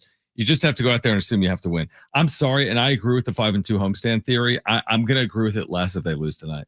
I'm not going to come on the wrap-up show. You don't think they're going to sweep the Rockies? Be like, it's all good. They lost 2 out of 3 at home to the Reds. They still are in position to have that great homestand we were talking about. I doubt that's going to be my take tonight if they lose. Yeah, you're probably right. Right? That's not going to be it the won't take. feel great. Yeah, and then you're asking them to win 4 straight games. I don't care who you're playing. That's a lot of wins in a row. But come Sunday, if they were to sweep the Rockies, then I'll change my opinion. Then your opinion will change. I will definitely change my opinion, probably, if that happens. Yep, and that's the beauty of sports opinions here is that guess what? They can change. Like we're saying right now, Manny Machado sucks. He could hit 2 home runs the next 2 days. Exactly. And then it's like Manny's great again. Well, hopefully that does happen, by the way. I just hope that Manny Machado. I hope no one on the Reds homers again because Manny might find it to be entertaining. Well, what if Sal Stewart has a big game? What if Sal Stewart hits like a 3-run go-ahead homer in the top of the ninth inning? Machado around third is just like, yeah, bro, good job. High five. Slapping him on the back. Clap hands. Clap hands. I don't think he would do that. No, he wouldn't. I wonder if he would change his tune if he hit a decisive game-winning home run and was asked about it tonight. Yeah, maybe. Who knows? Who knows? Who knows with Manny Machado? But again, the truth is today, I didn't hear a lot of chatter about what Manny said about his friend, Sal Stewart. And I'm almost surprised, truthfully, since they lost yesterday and he struggled the way he struggled. I'm almost surprised there wasn't more chatter, social media, radio, etc. What irks you guys more? His comments like that, or when they go on Mookie's podcast the next day following a loss? That's a great question, Brent. It's not even close as Mookie's podcast. Yeah, I don't like the Mookie podcast appearances. Like, by the way, if the Padres and Dodgers meet in the postseason, like, I'm sorry, podcast, you can't book Padres on your podcast in the postseason. There's no Padres guests on your podcast, Mookie, in the postseason. That's over and done with. And of course, Mookie had Paul Skeens on his podcast when they played the Pirates, and then Paul Skeens went out there and shoved. I know, it makes no sense. It literally makes no sense. All right, here's what we're gonna do. We'll take a timeout. Jim's back page is on the other side. We're here until 6 p.m. This is Jon and Jim, San Diego Sports 760 and live on the iHeartRadio app.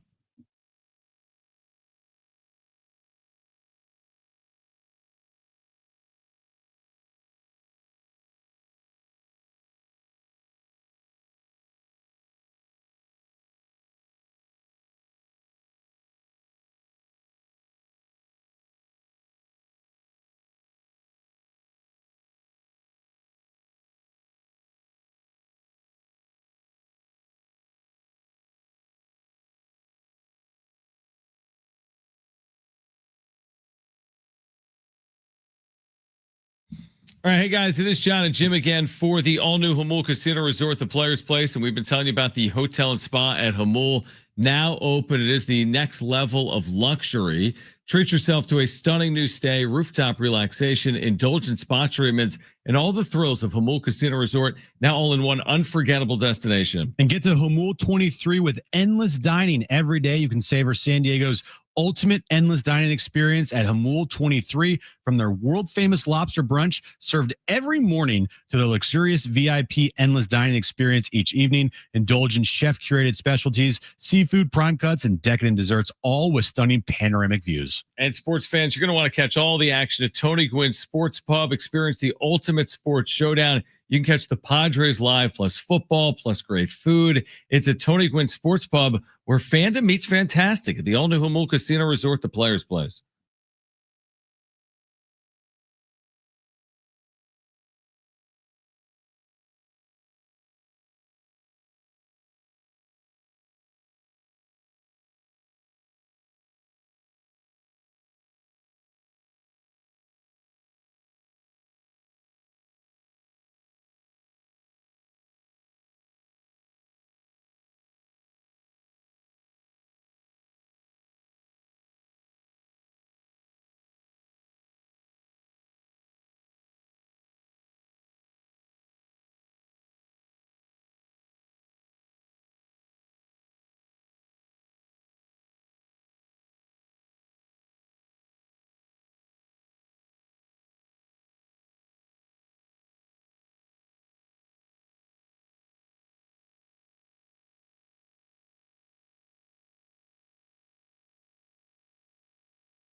All right, Jon and Jim, final time. SDFC Midweek Live coming up in about 10 or 15 minutes. Darren Smith is in the building. We're joined by Adrian Garcia Marquez. They got a big one coming up this weekend. SDFC in first place in the Western Conference, which is a good place to be in. Yeah, usually when you're first, that's a good spot. Better than last? Yeah, last or second or any of it. I mean, they were picked 15th in the Western Conference at MLSsoccer.com. 15th. And they're in first place with 5 matches to go. Like, it's truly one of the great stories that's played out. It's not just locally. Like, it's just a great story that has played out. And now, like, how far can they go? Stay tuned. Stay tuned for that. In terms of how far they can go. But hopefully they can go pretty far in the postseason this year. Padres and Reds, by the way, 5:40 underway here tonight. Andrew Abbott opposite Nick Pivetta. So Padres and Reds underway game 3, the rubber match of that 3-game series. All right, STFC Midweek Live coming up in about 10 or so minutes. And right now, let's get to this.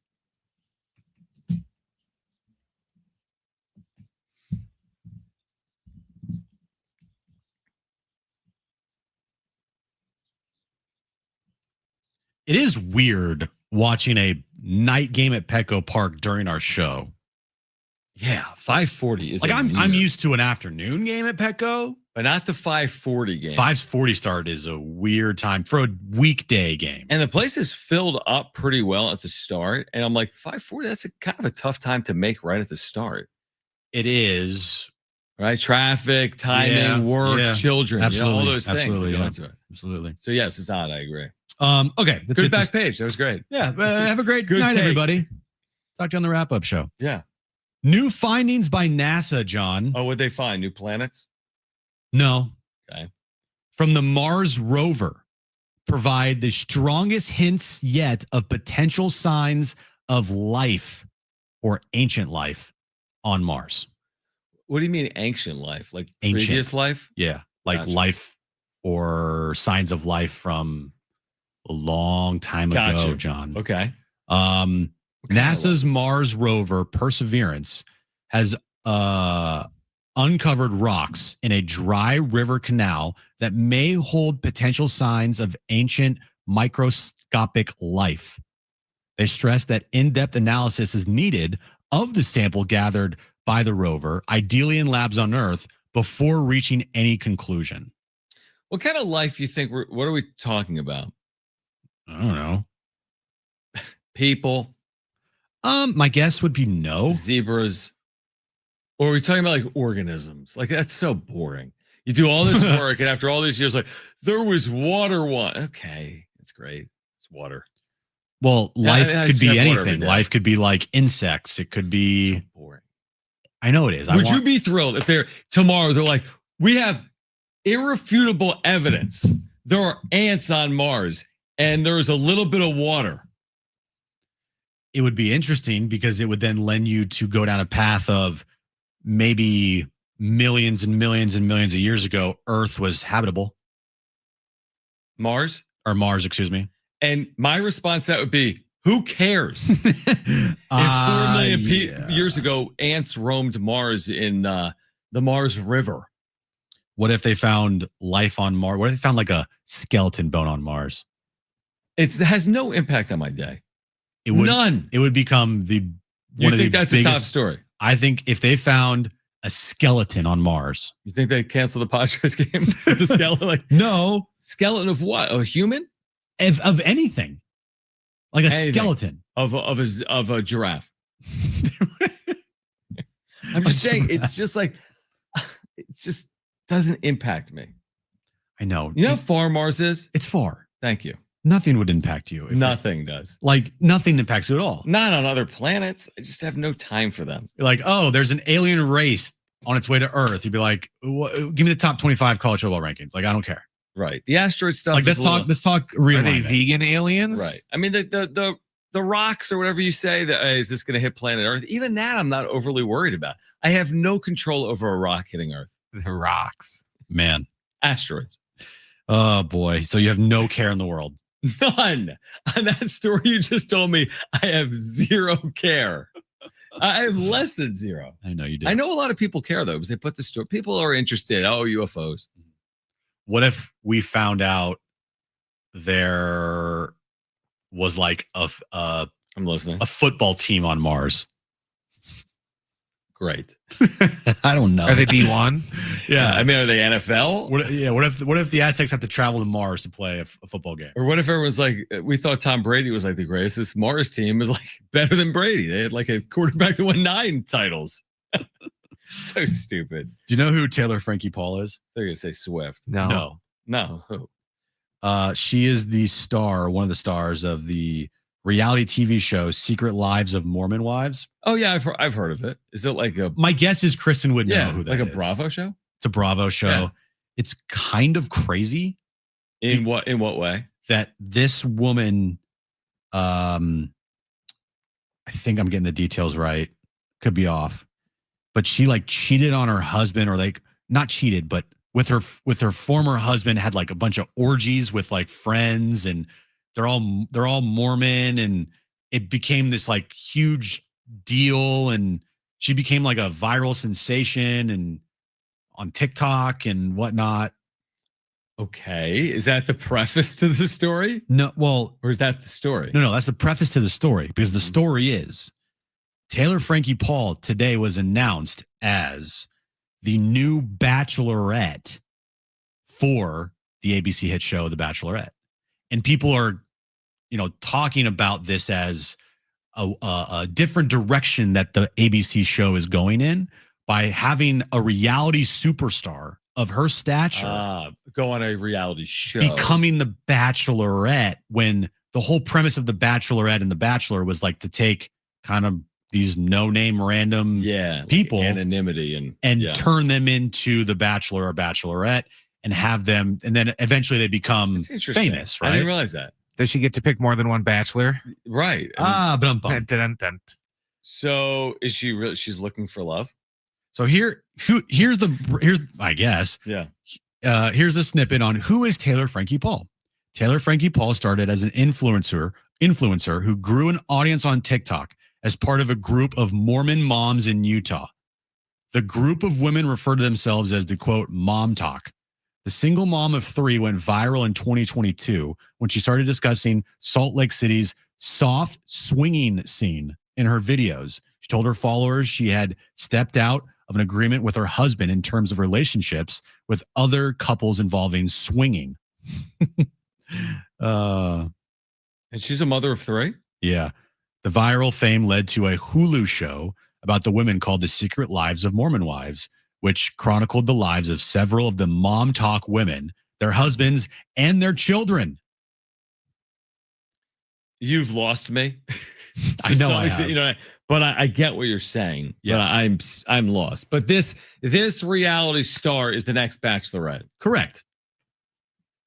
Okay. And it was announced this morning on the Call Her Daddy podcast with Alex Cooper. There's the world we're living in. The world we're living in. Exactly. Crazy. That is so insane. Well, I mean, hey, look, let's be real here. The Bachelor, The Bachelorette, and what's the show on the island they have? Love Island? Not Love Island. Gilligan's Island? No. F-Boy Island? No, not F-Boy Island. It has like the Bachelor and the Bachelorette, and they go to an island. Oh yeah, like Summer House. No, what's it called? Yeah, like Summer Games. No, Bachelor in Paradise. Bachelor in Paradise. Thank you. Boom. Geriatric Bachelor. They can't. They have that too. They can't compete with the like new age of these dating reality shows on Netflix and Paramount, or not Paramount. It's not trashy enough. Right. Exactly, Brent. Yeah. It's not trashy enough. And so they have to up their trash game. So what better way to go get this person to get as many people to watch it as possible? We talk about Mars insects again. This topic is as boring to me as insects on Mars. So which one would you rather talk about? You get 2 choices. I hope they put the Bachelorette contestants on Mars and do the show there. Yeah, that'd be cool. That's my preference. All right. If you missed anything today, sportssd.com, iHeartRadio app, iTunes, TuneIn Radio, or Spotify. Darren Smith, SDFC Midweek Live, Adrian Garcia Marquez on the other side. SDFC, first place in the Western Conference, 1 full hour coming up on the other side for Brent and Jim. What are you laughing at? I'm just watching Gavin Lux take a pitch 95 right down the middle of the plate for strike 3. SDFC Midweek Live is next. Nice take, buddy.